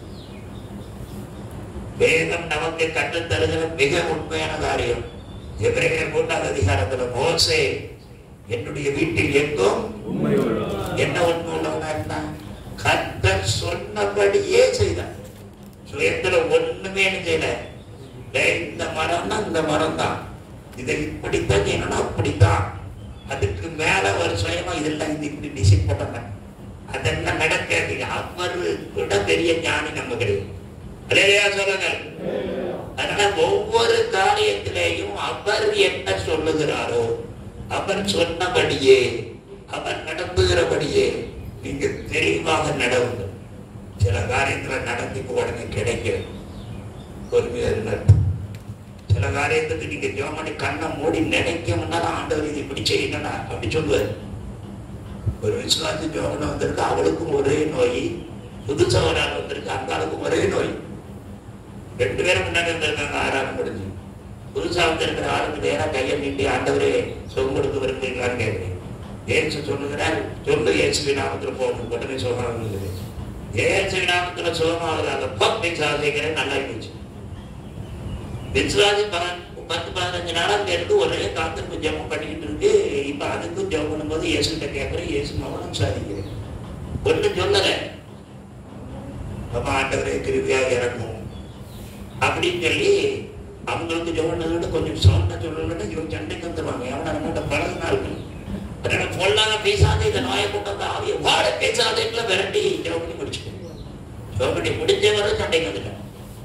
அவங்களுக்கு உண்மையா ஜெபம் பண்ணி நீர், எங்களுக்கு நீர் உண்மையா ஜெபம் பண்ணி. நான் உடனே பாக்கெட் எடுத்து காட்டினேன். என் பாக்கெட்ல உண்மையா ஜெபம் பண்ணி ஒரு ஆசீர்வாதத்தை கொடுத்து இல்லை, இயேசுவை கொடுத்து. விசுவாசி 15 வருஷம் ஆனாலும் விசுவாசிக்கு என்ன பாஸ்டர் தான் நினைச்சுக்கிட்டு இருக்காங்க. எத்தனை பேர் பாஸ்டரையே சார்ந்து கொள்ள வச்சிருக்கிறீங்க? நீனே உனக்கு ஜெபம் சொல்லி பாருங்க. கொரோனாவில் பார்த்தீங்களா, நம்ம அந்த மோசனை சின்ன சின்ன பிள்ளைகளுக்கு ஜெபம் வச்சாரு தெரியுமா உங்களுக்கு? பார்த்தீங்களா பார்க்கலையா? இப்ப அந்த சின்ன பிள்ளை ஜெபம் பாருங்க, அம்மைக்கு ஏசு நாமத்தினால எங்க அம்மைக்கு சுகமாச்சா இல்லையா? இப்ப யாரு கையில இருக்கிறீங்க? ஏசுவே என் கையில இல்லைங்க. நான் என் கையில வச்சுக்கிட்டு உங்களுக்கு வல்லமை தரல. நீங்க விசுவாசித்தபடியே யார் கையில இருக்கப்போ விசுவாசிக்கிறவங்க கையில இருக்கு. இல்லையா சொல்லுங்கள். அதனால என்னதோ நம்மகிட்ட இருக்கிற மாதிரியும் நம்ம சொல்றது தங்குற மாதிரியும் அப்படி கிடைக்கும் காட்டாங்க. தேவனை காட்டுங்க, தேவனை நீங்கள் முக்கியப்படுத்துங்கள். தேவன் மகிமையானவராக இருக்கட்டும். இங்கே சொல்லப்பட்ட வார்த்தையை நன்றாய் கவனி. சர்ப்பமானது தன்னுடைய தந்திரத்தினாலே, இப்ப நான் உங்களை பார்த்து கேட்கிறேன், நீங்க தந்திரத்தை கையாளுகிறீர்களா இல்ல தேவனுடைய பிரசன்னத்துல உண்மையா இருக்கிறீங்களா? தேவனுடைய வார்த்தையில உண்மையா இருக்கிறீங்க? ஒருத்தட்ட கேட்டேன், எங்க ஆராதனை நடத்தினா ரொம்ப எல்லாரும் கலகலன்னு இருக்காங்க. எப்படி நல்லா நீங்க இதை சிந்திக்கணும். பிரபலமான யூடியூப் போதகர்கள் அவ்வளவு பேரும் மக்களை சிரிக்க நையாண்டி இறங்கிட்டாங்க தெரியுமா உங்களுக்கு? அப்ப படிச்சவங்க வேணா கேட்பாரு. ஓரளவு ஸ்டாண்டர்ட்ல இப்ப நம்ம மோசம் நான் சொல்ல மாட்டேன், அவங்க டீசெண்டா தான் போறாங்க. ஆனா இன்னும் வெண்டைக்கோஸ் வட்டாரத்துல இருக்கவங்க எல்லாம் ஒரு சிரிப்பு காட்டி ஒரு நையாண்டி காட்டி பிரசம் பண்ணிட்டு இருக்காங்க தெரியுமா உங்களுக்கு? எதுக்குன்னு கேட்டா தூங்கிடுறாங்க. என்ன செய்யறாங்களா? தூங்குறவங்க யாரு நையாண்டி காட்டாலும் தூங்க தான் செய்வாங்க. யார் தேவனுடைய வார்த்தையை நான் பேசுறேன்னு எனக்கு வார்த்தை என்று பேச முடியல. நையாண்டியோ நகைச்சுவையோ சிரிக்க வைக்கிறதோ இதுவா பிரசங்கம்? அதுல ஒரு ஊழியர் என்னிடத்துல சொல்றார், பாஸ்டர் நாங்க எல்லாம் அந்த டெக்னிக் தெரிஞ்சிருக்கு, அப்படி நடத்தினா மக்கள் இப்படி வருவாங்க எங்களுக்கு தெரியும். ஆடி கிடக்க மாட்டேன், பாடி கிடக்கணும், பாடி கிடக்க மாட்டேன், பாடி கிடக்கணும், அது எங்களுக்கு தெரியும், உனக்கு தெரியாது. நான் சொன்னேன், எனக்கு இயேசுவை தெரியும், இயேசு எல்லாமே நல்லபடியா நடத்துவாரு, எனக்கு நல்லாவே தெரியும். இல்லையா சொல்லுங்க. அதனால உங்களுடைய டெக்னிக் அல்ல. ஒரு நாள் நான் ஒளிப்பு ஜபத்துக்காக வந்து நிற்கிறேன். எங்க மக்கள் எல்லாருமே வேலைக்கு போறவங்க. 8 மணில இருந்து 1 மணி வரைக்கும் சொல்லி இருக்கிறேன். அவங்க 8 மணிக்கு வரல, 9 மணிக்கு 9 வரைக்கும் வராங்க. அது வரைக்கும் ஜபம் பண்ணிட்டு சரி ஒரு 2 பாட்டை பாடிட்டு ஜபத்தை நடத்திடுவோம் போயிட்டு எல்லாம் எல்லாருமே நல்லா கவனிக்கணும். இது ரொம்ப முக்கியமான அனுபவம். இப்ப தூங்குறதுக்கு பழியாது. நீங்க சொல்லுங்க, உங்களுக்குள்ளே நடக்கிறது. உடனே நான் பாக்குறேன், நல்ல உற்சாகோட பாட்டை பாடி பாக்குறேன். தனக்கூடாங்க எல்லாம் நல்ல உற்சாகம் தெரிவிங்க அப்படின்னு நான் பாக்குறேன். நடக்கவே ஒண்ணுமே நடக்கு. தூங்குறாலே இன்னும் கொஞ்சம் தான் தூங்குது, பாட்டு பாடுது, ஆனா தூங்கிட்டே பாடு. கடைசியில பிரசங்க இடத்துல முழங்கால் என்று கண்ணீரோடு சொன்னேன், ஆண்டவரே என்னால முடியாது, நீங்க அந்த ஜெபக்கிருவியை ஊத்துனாதான் முடியும். மண்ணி இந்த ஜனங்களை நான் திட்ட விரும்பல. நானா இவங்களை இழுத்துட்டு போக முடியாது, இன்ஜின் தான் இழுத்துட்டு போகணும். இன்ஜினியர் தான், இன்ஜினியர் தான், நான் இன்ஜின் கிடையாது, நீர் தான் இன்ஜின். அதனால நீர் இழுத்துட்டு போனீங்கன்னா இவன் ஜெபம் நல்லா இருக்கும் அப்படின்னு சொல்லி ஆண்டவர் சகோதரமாக அந்த தாழ்த்தி நான் ஜெபிக்க பாருங்க. ஒரு கிருபை இறங்குச்சு. உண்மையா சொல்றேன், 1 மணிக்கு முடிக்க வேண்டிய ஜெபம் 3:30 மணி ஆச்சு. மக்கள் கண்ணை திறந்து பார்க்காம ஜெபம் பண்ணியிருக்கிறாங்க. தேவ கிருபை இறங்காம நம்மளால ஒண்ணுமே செய்ய முடியாது. அதனால உங்களுடைய முயற்சியில எதையுமே நீங்க சாதிச்சுலாம். நீங்க பலத்தினாலும் அல்ல, பராக்கிரமத்தினாலும் அல்ல, அவருடைய ஆவியினாலே ஆகும். இது ஒரு வசனத்தை மட்டும் நான் சொல்லி குடிக்க போறேன். நல்ல கவனமா கேட்கல, அது உங்களுக்கு ரொம்ப பிரயோஜனமா இருக்கும். அது உங்களுடைய வாழ்க்கையிலே மிகவும் மகிமையானது. அதனால தேவன் நம்முடைய வாழ்க்கையில அதை விரும்புகிறார். ஓசியாவின் புஸ்தகம் 4ஆவது அதிகாரம் 1ஆம் வசனத்துல தேசத்தில் உண்மை உள்ளவர்கள் என்ன செய்கிறார்களா? சங்கீதம் 12:1 சொல்லுகிறார், உண்மை உள்ள மனுபுத்திரர்கள் குறைந்து இருக்கிறார். உபாகமம் 32:20 ஜனங்கள் மாறுபாட முடிச்சுக்கிட்டு உண்மையை விட்டு விட்டார்கள் கிடையாது. உபாகமம் படிக்க பார்க்கலாம், ஒரு வார்த்தை படிக்க. 32:20. அப்ப இப்படி குறைஞ்சிக்கிட்டு இருக்கிற காலகட்டத்துல நீங்க எப்படி இருக்கீங்கன்னு நான் கேட்கிறேன். உலகத்தோடு ஒத்து போகிறீர்களா, இல்லைன்னா உண்மை உள்ளவனால் தான் இருப்பேன்னு சவாலாக எடுக்கிறீர்களா? என் முகத்தை அவர்களுக்கு மறைப்பேன், அவர்களுடைய முடிவு எப்படி இருக்கும் என்று பார்ப்பேன். அவர்கள் மகா மாறுபாடுள்ள சந்ததி, மாறுபாடுள்ள சந்ததி, உண்மை இல்லாத பிள்ளைகள், உண்மை இல்லாத பிள்ளை. இப்ப இங்கே வந்திருக்கிற நமக்குள்ள இன்னைக்கு எடுக்க வேண்டிய மிகப்பெரிய ஒரு தீர்மானத்தை கர்த்தர் என்பது சொல்லி இருக்கிறார். அது என்னன்னு கேட்டால், அவர்கள் அப்படி இருக்கிறார்கள், இவர்கள் இப்படி இருக்கிறார்கள், உண்மையெல்லாம் இதெல்லாம் இருக்க முடியாது என்கிற லெவலுக்கு போறீங்களா? வாழ்ந்தா உண்மையாத்தான் வாழ்வேன், இல்லைன்னா நான் செத்து மடிகிறேன் சொல்லுகிற லெவலுக்கு வர விரும்புகிறேன். இதை இப்ப கிடைச்சிப்பாங்க. நல்லா திரும்பவும் நான் அந்த கேள்வியை கேட்டு நான் முடிக்க போறேன். கவனமா கேளுங்க. வாழ்ந்தா ஒரே ஒரு வாழ்க்கை, எல்லா காரியத்திலையும் கர்த்தருக்கு உண்மையா தான் நான் வாழ்ந்து சாட விரும்புறேன். இல்ல எங்க போய் அப்படி ஆயிட்டு நான் ஒரு கேள்வி கேட்டேன், செல்போன் இல்லாம வாழ முடியும்? இந்த செல்போனை நீங்க பயன்படுத்துங்க நல்லது, பணத்தை நீங்க பயன்படுத்துங்க நல்லது. ஆனா அந்த செல்போன் உங்களை என்ன செய்யக்கூடாது, அடிமையாக்க கூடாது. செல்போன் இல்லாம 1 வருஷம் இல்ல 10 வருஷம்னாலும் வாழ முடியும் அப்படின்னு சொல்றாங்க. செல்போன் இருக்கலாம். இந்த செல்போனை பார்த்துக்கிட்டு என் நேரத்தை போக மாட்டேனா, அவசியத்துக்கு எப்படி நான் பயன்படுத்துறேன், மற்ற நேரம் என் தேவனுக்காகவே நான் வாழ்கிறேன். அப்படிப்பட்ட ஆளுக்கு செல்போனை பற்றி பிரச்சனை. இதே டிகிரியில நீங்க எல்லாத்தையும் கவனிங்க. குடும்பம் நல்லது, குடும்பத்துக்காக நான் அல்ல. மனைவி தேவை, புருஷனும் தேவை, பிள்ளைகள் தேவை. இல்லை வேண்டாம் நான் சொல்ல மாட்டேன். பாசம் சொன்னதை நினைச்சு நான் மகிழ்ச்சி அடைகிறேன். 6 பிள்ளைகளை என்ன செய்யறாரு? ஒளிந்து கொண்டு வர சந்தோஷம். 6 என்ன 60 ஒளிந்து போனாலும் சந்தோஷம். அல்லையா சொல்லுங்க. நான் கேட்கிறேன், முதல் ஃபர்ஸ்ட் வேலை என்ன வேலைன்னா தேவனுக்கு ஊழியம் செய்யறதுதான். உங்க பிள்ளைகள் எல்லாருமே ஊழியக்காரன் ஆகணும் தான் நீங்க விரும்பணும். எங்க அம்மா வச்சுதாச்சு, ஆனா எல்லா பிள்ளைகளும் ஊழியக்காரன் தான் விரும்பி. ஆமா, நம்ம பிரச்சனை பண்ணும்போது எல்லாரும் ஊழியக்காரன் தான் சொல்லிக்கிட்டாங்க. நமக்கு அடுத்த ஒரு எண்ணம், இன்ஜினியர் என்னத்துக்கு இன்ஜினியரான பட்டத்தை கொண்டு பரலோகம் போக முடியுமா அப்படின்னு சொல்ல முடியும். அதனால நமக்குள்ள நல்ல ஊழியம் எடுக்கிறது மறக்க கூடாது. இப்ப நான் உங்களுக்கு சொன்ன காரியத்தை நீங்க மறக்க கூடாது. பணம் தேவையா? தேவன் உங்களுக்கு பணத்தை தந்தால் இவன் உண்மையா இருப்பான், நம்மளா பணம் தரக்கு ரெடியா இருக்கு. ஏசுட்டு இல்லாத பணமா கேக்குறேன். பணத்தை வச்சுக்கிட்டு நான் என் மனம் போல ஆட மாட்டேன் அப்படின்னு சொல்றதுக்கு ஏசு பணம் தருவேன்.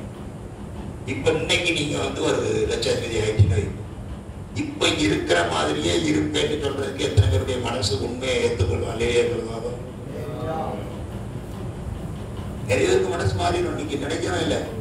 நீதிமொழிகள் அழகா சொல்லுகிறார், நான் பரிபூர்ணம் அடைகிறதினால் கர்த்தர் யார் என்று சொல்லாத ஆண்டவர்ல இருக்குது வா. இப்ப நீங்க உங்க நேரத்தை உங்களுடைய ஒவ்வொரு காரியத்துல நீங்க ஜெபத்தை இன்னும் கூட்டுறீங்களா? ஆவித ஆடுகளின் பின்னே தான் போனார், ராஜாவா ஆயிட்டாரு. ஆனா 7 தடவை துதிக்கிறேன். இருக்க ஜெபமும் போயிட்டா இல்ல வருதா? ஏன் ஒரு காலத்துல நமக்கு பச்சை பிடிச்ச வண்டி இருந்து, இல்லைன்னா ஒரு வண்டி எடுத்துட்டு போயிட்டு இருந்தோம். ஒரு வண்டியில 4 பேர் நம்ம போனோம், பிள்ளைங்க நம்மள எல்லாம். இப்ப ஏதாச்சும் ஒரு கார் இருந்திருக்கேன், சந்தோஷம். இப்ப இந்த காரை தந்ததுனால நேரத்தை என்ன மிச்சப்படுத்தி நீங்க தேவனிடத்தில் எவ்வளவு நேரத்தை செலவு பண்றீங்க? நைட்டு 12 மணிக்கு பஸ் ஏறி வீட்டுக்கு வர காலம் இருந்துச்சு. இன்னைக்கு கார் தந்திருக்கிறார், இல்லைன்னா பைக் தந்திருக்கிறார், கூட்டம் முடிஞ்சது, 1/2 மணி நேரத்துல வீட்டுக்கு போயிடுறோம். அந்த 1.5 மணி நேரத்தை இயேசுக்காக செலவு பண்ண மனசு வருதா? அன்னைக்கு 2 மணி நேரத்துக்கு முன்னாடி பரப்பிட்டாதான் ஊழியர் கூட்டத்துக்காக ஏதாவது கொடுத்து வர முடியும். ஆனா இன்னைக்கு 10 மணிக்கு பரப்பிட்டா வந்துடலான்னு தெரியுது. அதுல யார் நம்ம ஜெபம் வர மாட்டாங்க. என்ன நேரம் தாய் மாட்டது என்ன? நான் அம்மா மாரை பார்த்து கேட்கிறேன், இப்படி தட்டினா ட்ரின்னு ஓடுது, அப்படி தட்டினா சொல்லுன்னு ஊத்துது, அங்க பார்த்தா மிஸ் அடிக்குது. எல்லாமே 10 நிமிஷத்துல வேலை முடிகிற அளவுக்கு எல்லாம் இது வந்திருக்கு. ஆனா என்ன உங்களுக்கு ஜெப நேரம் கூடலையே? என்ன காரணம்? உங்களுக்கு எல்லாம் 1 லட்சம் ரூபாய் சம்பளம். எவ்வளவு சம்பளம்? அரசாங்கம் வேலை கொடுக்கு. காலையில 8 மணிக்கு நீங்க ஆபீஸ்ல இருக்கணும். எத்தனை பேர் எனக்கு 1 லட்சம் வேண்டாம், நான் வீட்டுல இருந்து சொல்லுறது கால் இருக்கீங்க? இல்ல நான் வேலைக்கு சரியான டைமுக்கு போறேன், எனக்கு நேரம் இல்லை. ஆனா வீட்டுல துணி துவைக்க வேண்டி இருக்கு, வீட்டை கழுவ வேண்டி இருக்கு, எத்தனை ஆயிரம் வேலை இருக்கு அப்படின்னு சொல்றது ஒரு விசுவாசி ஒரு ஆள் சொல்லுவா? 1 லட்சத்தை கட்டவனே இவ்வளவு உசார் வருத. தேவனுக்கு நான் ஊழியம் செய்யறேன். காலையில 9 மணிக்கு எனக்கு கொடுக்கப்பட்ட சபையில நான் போய் முழங்கால் ஜெபம் பண்ணுவேன். உலகத்தின் வேலைக்காக போய் முழங்கால் அங்க போய் வேலை செய்யறான். நான் ஆண்டவருடைய ஊழியக்காரனா, தேவ சமூகத்தில் நிற்பேன்னு சொல்ற ஊழியக்காரர் எத்தனை பேர் பிரதிஷ்டை பண்ணி இருக்கிறீங்க? ஏதோ உபவாசத்தை மட்டும் நாங்க போவோம். அள்ளி விசுவாசி எல்லாம் மற்ற பிறகு கடைசியில போவோம். வண்டியில எல்லாரும் சொல்றோம் அலையிலையா, எனக்கு பயன்படுத்தல அப்படின்னு சொல்லிட்டு வந்துட்டு மைக்க பிடிச்சிட்டு அலையிலையா சோக்காட்டுறதான். உங்களுக்கு தேவனை கொடுத்த நாளில் எத்தனை மணி நேரத்தை தேவனுடைய வேலைக்காக செலவு பண்ணுகிறீர்கள்? ஒரு நாளைக்கு எத்தனை பேருக்கு நம்ம சுவிசேஷத்தை அறிவிக்கிறோம்? நம்ம கால் படாத வீடு நம்மளை சுத்தி இருக்க கூடாது. நம்ம சுத்தி 10 கிராமம் இருக்கணும். இப்பவே 10 கிராமம் 20 கிலோமீட்டர் தூரம் வரைக்கும் இருக்குதுன்னா நீங்க நடந்து போகணுங்கிறேன். நானு காலையில 6 மணிக்கு எழுப்பி நடந்து போயிட்டு 10 மணிக்கு வீட்டுக்கு வாங்க. 4 மணி நேரம் டியூட்டி முடிஞ்சு அதுவரம் திறந்து எல்லாம் தின்னுட்டு திரும்ப கட்டடிச்சு பாடுங்க. திரும்ப போங்க 4 மணிக்கு, திரும்ப 8, 9 மணி வரைக்கும் ஃபீல்ட்ல இறங்கி சுத்திட்டு வாங்க. 1 மணிக்கு செய்துட்டீங்கன்னா நீங்க நடந்து போங்க, தேல் உங்க காலில் விடும். நம்ம கிராமம் என்ன நடந்திருப்பல, உங்களை மக்கள் பார்க்கல. இன்னும் உங்களை ஊழியக்காரனா உங்க பக்கத்தில் இருக்கிற மக்களுக்கு தெரியாது. பக்கத்து வீட்டுல போய் அவங்க கூட ஒரு 15 நிமிஷம் நான் பேசி இருக்கிறேன் இயேசு பற்றி, உங்களுக்கு செய்ய வேண்டிய முக்கியமான செய்தி இருக்குன்னு சொல்லியிருக்கேன் அப்படிங்கிறவங்க அல்லையா சொல்லுவாங்க. அவங்கதான் மைக்கு சத்தத்தை கேட்கிறாங்களா, இதுக்கு மேல என்ன சொல்ல வேண்டும்? மைக்கு சத்தத்தில் நீங்க சொல்றதெல்லாம் டூலி டூலி இல்ல கேட்க அல்லையான்னு கேட்கிறவங்களுக்கு. அவங்க இதை கவனிச்சு கேட்க மாட்டாங்க. உங்க முகத்துக்கு முகம் பார்த்து பேச விரும்புறாங்க. எனக்கு பக்கத்துல ஒரு ஐயர் ஃபேமிலி, அவன் அண்ணன் கண்டா ரொம்ப தாழ்மையா ஐயா வாங்க தோத்துரும் ரொம்ப நல்லா இருக்கலாம் அப்படின்னு கேட்பான். அவன் தான் எனக்கு ஒன்ன நம்பர் எதிரியா இருந்திருக்கான், எனக்கு தெரியாது. அவன் இந்த காவாலி பயன்பட்டு இந்த கல்ல எடுத்து கொடுத்து எரில ஓட்டல இதே மாதிரி ஹாஸ்பிட்டல் சீட்டு டவால் டவா டவா டவாலும் கண்ணீர் வாசம் பேசிட்டு இருக்கும்போது அது ஒரு பார்த்தா அந்த 2 பையனும் வரணும் யாருன்னு தெரியாது. எதுக்கு இந்த பையன் ஏரியானோ அப்படின்னு நினைச்சுக்கிட்டு இருந்தேன். அது மாதிரிதான் ஒருத்தர் சொன்னாரு, இவன் தான் 5 ரூபா ஐஸ் வாங்கி கொடுத்து கல்லெடுத்து தெரிய வச்சிருக்காங்க. சரி, அவரை எப்படி ஆதாயப்படுத்துறது? அவரை நேரடியாக சொல்லி திருத்த முடியாது. அவர் வீட்டில் ஒரு ஃபங்க்ஷன் வந்தது. இவ்வளவு வேகத்துல அன்னைக்கு 450 ரூபா ஒரு பாத்திரம், அதை வாங்கி கொண்டு போய் எனக்கு அழைப்பே கிடையாது, ஆனாலும் வாங்கி கொண்டு கொடுத்து கத்திரங்களை ஆசிரியர் கொடுத்தேன். அன்னையோட கல்லறி நின்றுச்சு. தீமையை நன்மையினால் வென்று விடுங்கள். சில சாத்தானுக்கு பிசாசை போராடுகிறது. நான் அதுக்கு எவ்வளவு ஜெபம் பண்ணேன். எவன் எப்படி செய்யறானோ அவன் சாவிட்டு ஆண்டவரே ஜெபம் பண்ணியிருக்கேன். ஆமா, பீச புடுங்க ஆண்டவரே. திருட்டு பயனாளா இப்ப உள்ள இருக்க மக்கள் பயந்தது. அம்மாண்ட ஒரு நாள் ஒரு கல்லு போட்டு உடம்பு கீழே விழுந்துட்டு அப்ப அவங்க ஜெகனா இருக்குல்ல, அதுக்கு வரதான் பார்த்தேன். 500 ரூபாயோட கதை முடிச்சு கல்லு விழுகிறதே நின்று எவ்வளவு லேசா. இதை விட்டுக்கிட்டு கிடந்து சாங்கடிக்கும் கொள்ளணும். எதுக்கு நம்ம ஜெபம் பண்ணணும்? வேண்டாம், நன்மை செய்து பாருங்க. இல்லைன்னா உங்களுக்கு பிறந்தனேன்னு சொல்லிக்கிட்டாரு போய், எனக்கு இன்னைக்கு பிறந்த உங்களுக்கு பிறந்த நாள் இருக்காது, ஆனாலும் பிறந்த நாள் சொல்லிட்டு போய் என்னங்க உங்க வீட்டில் உள்ள எல்லாருக்கும் ஒரு கேக் அப்படியா கொடுங்க. கிறிஸ்துவனுக்கு எத்தனை செய்யுங்க இல்லையா சொல்லுங்கள். ஆனா உங்களுக்கு சொல்ல வந்த மிக முக்கியமான காரியம் என்ன அப்படிங்கிறது நீங்க உணரணும். பகைக்கிறவர்கள் பகைத்துக் கொண்டே இருக்கட்டும், தீமை செய்கிறவர்கள் தீமை செய்து கொண்டே இருக்கட்டும், ஆனால் நீங்கள் நன்மை செய்கிறதை விட்டு விடாதீர்கள். நீங்கள் உண்மையா இருக்கிறதை விட்டு விடாதீர்கள். உலகம் உண்மையா இருக்க முடியாதுன்னு சொல்லிட்டு இருக்கு. ஒரு பொய்யும் சொல்லாமல் உண்மையா இருக்க நீங்கள் ஏன் விரும்பக்கூடாது? அதற்காக ஏன் ஒரு முடிவெடுக்கக்கூடாது? புருஷன்கிட்ட கூட உண்மையை சொல்ல முடியாது. ஐயா சொல்லியாச்சுன்னா அவர் சண்டைக்கு வந்துடுவாரு. அதனால நாங்க உங்களால உண்மையை பேச முடியாத அளவுக்கு உங்க குடும்பத்துல யாரும் இருக்கக்கூடாது. என்னுடைய தாத்தா காலத்தை உங்களுக்கு சொல்றேன். அவர் வீட்டு வாசல்ல உட்கார்ந்து இருந்தாருன்னா வெளியே போகும்போது சொல்லிட்டு போகணும், உள்ள வரும்போது பெர்மிஷனோட தான் உள்ள வரணும். கதவெல்லாம் தினம் தான் கிடக்கும். அப்ப எங்க போறான்னு கேட்பேன். அம்மா கடைக்கு போறேன், என்ன வாங்கிட்டு சொன்னாங்கன்னு கேட்பேன். இந்த பொருள் வாங்கிட்டு போ, என்ன 2 பொருள் வாங்க வேண்டியிருக்கு கேட்டுட்டு 2 சேர்த்து வாங்கிட்டு அப்படின்னு கேட்டாங்கன்னா இது மட்டும் வாங்கிட்டாங்க. தாத்தா சொல்லிட்டு வேற 2 பொருள் வாங்கணும், அதெல்லாம் சொல்லுங்க சேர்த்து வாங்கிட்டு வந்துருக்கேன். அப்படியா அப்படி சொன்னாலும் அப்படின்னு சொல்லி எல்லாம் தேடி பார்த்து கரெக்டா சொல்லி விடுவாங்க. ஒரு பாஸ்டர் பாக்குறேன், தீப்பெட்டி வாங்குறதுக்கு கார் எடுத்துக்கிட்டு 7 கிலோமீட்டர் போறேன். எனக்கு அவர் ரொம்ப ஃப்ரெண்டு. நான் நடந்து வந்துட்டு இருக்கேன், அவர் சர்ச்சைக்கு தான் வரேன். அவருக்கு கார் ஆர்டர் அப்பவே கொடுத்துருக்கேன். என்ன கட்டணும் பண்ணாரு, இல்லையா நீ நடந்து வரா சொல்ல வேண்டியது, நான் உன்னை காரில் வந்து விட்டுறேன்ல அப்படின்னு சொல்லிட்டு யாரும் காரில் இல்லை ஏறிட்டேன். எங்க போகுது வண்டி? ஒரு தீப்பெட்டி இல்லை வந்துடும்.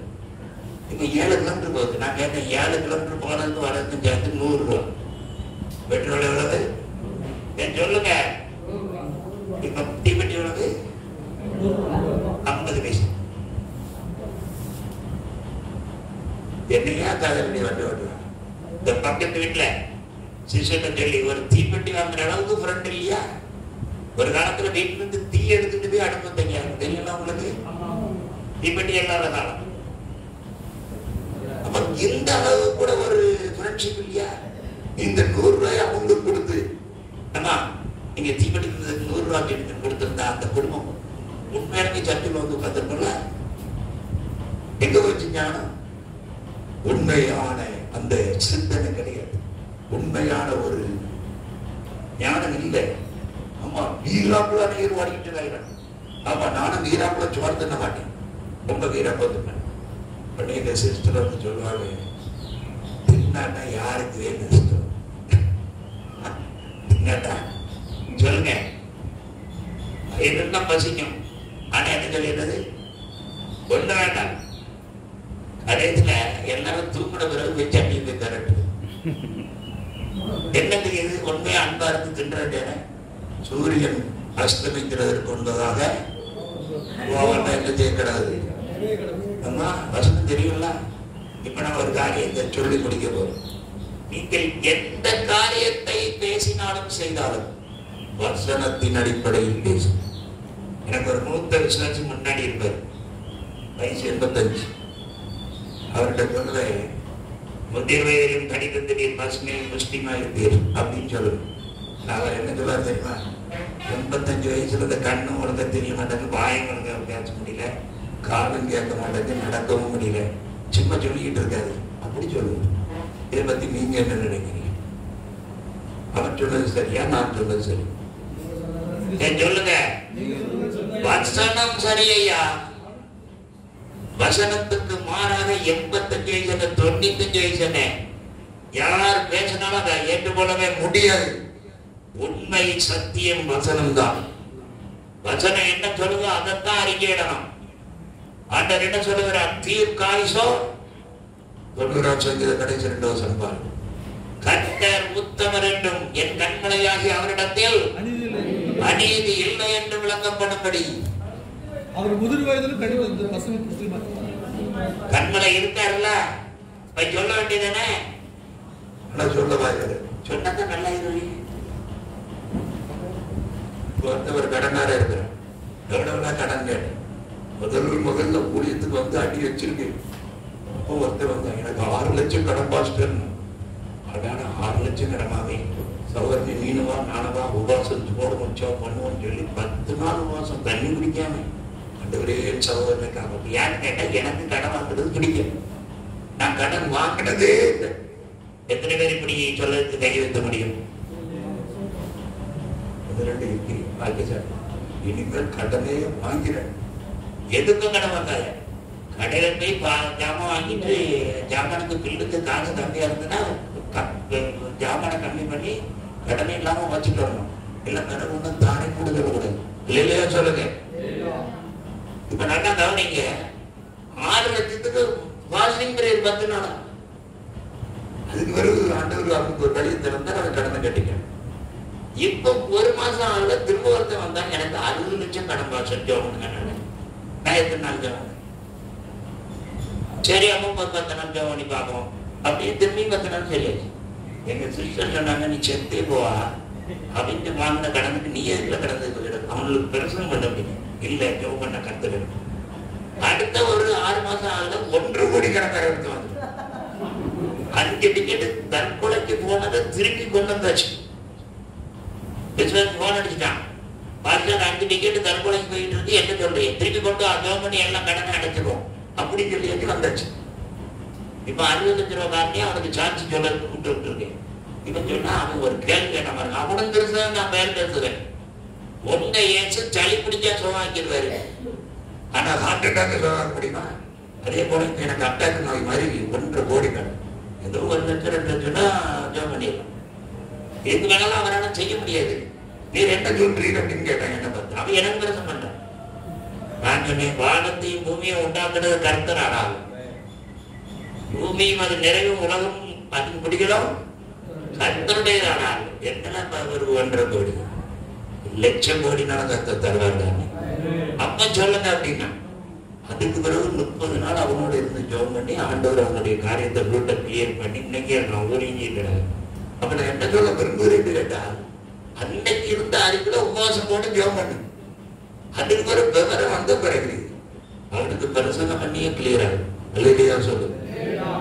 அப்ப தேவனுடைய பிள்ளைகள் இந்த நாள்ல தேவனுடைய வார்த்தைகளினாலே அவர்களை மேன்மைப்படுத்தக்கூடிய ஒரு வழியை கர்த்தர் நமக்கு கற்றுத்தரும். அதுக்காக ஜெபம் வேண்டாம்னு சொல்லணும், ஜெபம் பண்ணணும். அதனால நம்முடைய வாழ்க்கையில உண்மையெல்லாம் இனி நடக்காதையா அப்படிங்கிற லெவலுக்கு நீங்க போயிடக்கூடாது. இந்த வேதத்தின்படி எல்லாம் நடக்க முடியாதுங்கிற லெவலுக்கு நம்ம போயிடக்கூடாது. நான் இப்ப திருப்பி கேட்கிறேன், நீங்க பண்ற பிரசங்கத்தின்படி எல்லாம் நீங்க நடந்துட்டு தான் பேசுறீங்களா? நான் பேசுறேனே இப்ப எல்லாம் நான் கை கொண்டு நான் போதிக்கணும் சட்டப்படி. ஆனா கை கொள்ளாதே நான் பேசுறேன், எனக்கே நான் பேசிக்கிட்டு இருக்கிறேன். இல்லையா சொல்லுங்கள். அதனால நான் சொல்லுகிறேன், உங்களுடைய வாழ்க்கை பெரும்பகுதியிலே நீங்கள் கை கொள்ள வேண்டிய இடத்தை கண்டுபிடித்து வைராக்கியமாய் அதற்காக போராடி செடியுங்கள். திருப்பி நான் சொல்றேன், ஒரே வார்த்தையில சொல்லி முடிக்க போறேன். காரணமாக கேளுங்க, அப்பதான் புரியும். ஆத்து வெள்ளத்துல நிறைய பொருட்கள் அடிச்சுக்கிட்டு போகுது. மாடு போகுது, பாத்திரம், வீடு, வீட்டுல உள்ள பீரோ எல்லாம் அடிச்சுக்கிட்டு போகுது. ஒருத்தர் இடுப்புல கயிறை கட்டிக்கிட்டு அவன் கொண்டாடிட்ட கயிறை கொடுத்துட்டு நான் போய் பிடிச்சிட்டாருன்னு சொல்லி பிடிப்பான். பிடிச்சோடனே மெதுவா இழுத்து கரைக்கு வந்துடுவான், எல்லாம் எடுத்துடுவான். இப்போ ஒரு பெருசா ஒன்ன போய் பிடிக்காம என்னதுதான் அதை பிடிக்கும் போது கயிறு அத்துட்டு இப்ப இவன் பிடிச்சது யாருக்கு? நல்லா தெளிவாக கவனித்து, உலகத்தை ஆதாயப்படுத்த போய் ஐயா எல்லாரையும் ரட்சிப்பிலே நடத்து, நான் இன்னைக்கு இப்போ இயேசு வந்தா வருகைக்கு போவேன் அப்படிங்கிற நம்பிக்கை ஒரு ஊழியக்காரனுக்கு இல்லாட்டா நீ ஊழியம் செய்யறதே வேண்டாம். முதல்ல நீ மனம் திருப்பி பருவத்துக்கு ஆயுதம். ஊரெல்லாம் பருவம் போதையா, ஆனா நான் கீழே நிக்கிறேங்கிற எண்ணம் நமக்கு இருக்க விடுது. நான் சொல்றது புரிஞ்சுதுங்க. ஆமா, உண்மையா இப்ப இயேசு வந்தாலும் நான் பருவத்துக்கு போறதுக்கு ரெடியா இருக்கிறேங்கிற நிச்சயம் இருக்கணும் நமக்கு. ஆமா, நம்ம பின்னிடக்கூடாது, முன்னே நிற்கணும். அந்த அளவுக்கு உங்களுடைய வாழ்வின் சிறப்பான ஆயத்தமான பரிசுத்தமான வாழ்வை கட்டி எழுதும். இல்லாம இருந்துகிட்டு என்னதோ ஆயத்தில் அடிக்கிற மாதிரி ஜனமும் பண்ணிடுறாரு. அவர் நல்ல தெளிவா சொல்லுகிறார், தன்னுடைய கடைசி உயிர் போற நேரத்துல சொல்லிட்டு சாகுறாரு, நான் வீணாக ஓடினதும், சொல்லுங்க, வீணாக பிரயாசப்பட்டதும் இல்லை என்கிற மகிழ்ச்சி வரணும். ஆமா, இவ்வளவு செய்தி நான் போக மாட்டேன் அப்படிங்கிற அளவுக்கு போயிடக்கூடாது. அந்த அளவுக்கு உண்மையா உங்களை நீங்களே உயிர்த்து ஆராய்ந்து சோதிச்சு கரெக்ட் பண்ணி ஜெபம் பண்ணி. ஆமா, நோவா எத்தனை வருஷம் பிரசங்கம் பண்ணான்னு சொல்லுங்க. அவன் குடும்பத்தை தான் ஆதாயப்படுத்திட்டு பக்கத்துல இருக்கான். எங்க ஜாதி ஆட்ட சொல்லி தந்த ஒரு பெரிய சீக்ரெட் என்னன்னா, நீ பல்லவத்துக்கு போயிருக்காமே உனக்கு ஊழியத்தை தந்திருக்கிறான், நீனாவது பல்லவத்துக்கு போற வழியை பாருடா. அவங்கள பார்த்தா விசுவாசி எல்லாருக்கும் பருவம் வரவே. ஆமா, இதை ஜிபிஎம்காரன் பெரிய பாஸ்டர் தங்கராஜன் எனக்கு சொந்தக்காரன், எனக்கு அண்ணன். அவன் சொல்றான், வெள்ளாட்டு பாலும் உனக்கு ஆகாரமா இருக்க கிடக்குது, நீ புசித்து நல்லபடியா ஆண்டவரை சேவித்து நீ பருவத்துக்கு பேரு செய்யோனுக்கு பேரு அப்படிமா என்ன. அதனால முதலாவது நான் சொல்றேன், நீங்க மக்கள் சரியில்லைன்னு குறை சொல்றதை நிறுத்திருங்க. நீங்க உங்களை சரிப்படுத்த மக்களும் சரி ஆயிடுவான். நீங்க அவங்களையே பார்த்து அவங்களுக்காகவே பிரசங்கத்தை பைபிளை வாசித்து பிரசங்கத்தை ஆயத்தப்படுத்தி அவர்களுக்காகவே பாட்டை ஆயத்தப்படுத்தி அவர்களையே பார்த்து கடையில் நீ அங்கோடு போயிடக்கூடாது. எத்தனை பேருக்கு அதை புரிந்து கொள்ள முடிகிறது? ஏனென்றால் தேசத்தில் உண்மை உள்ளவர்கள் அற்று போய் கொண்டிருக்கிறார். அதை நான் இப்ப மாற்றி சொன்ன சபைகளில் சொல்லுங்க, உண்மை உள்ளவர்கள். ஆனா நான் என்ன உண்மை உள்ளவங்க நிறுத்தேன் தேவனுக்கு முன்பு. இந்த இடத்தை நீங்க கரெக்ட் பண்ணிட்டீங்கன்னா கர்த்தருக்குள்ள ஆசீர்வதிப்பார். பிடிச்சிட்டா எல்லாரும் எழுந்து நின்று ஜெபம் பண்ணி முடியும். ரொம்ப நேரம் எடுத்து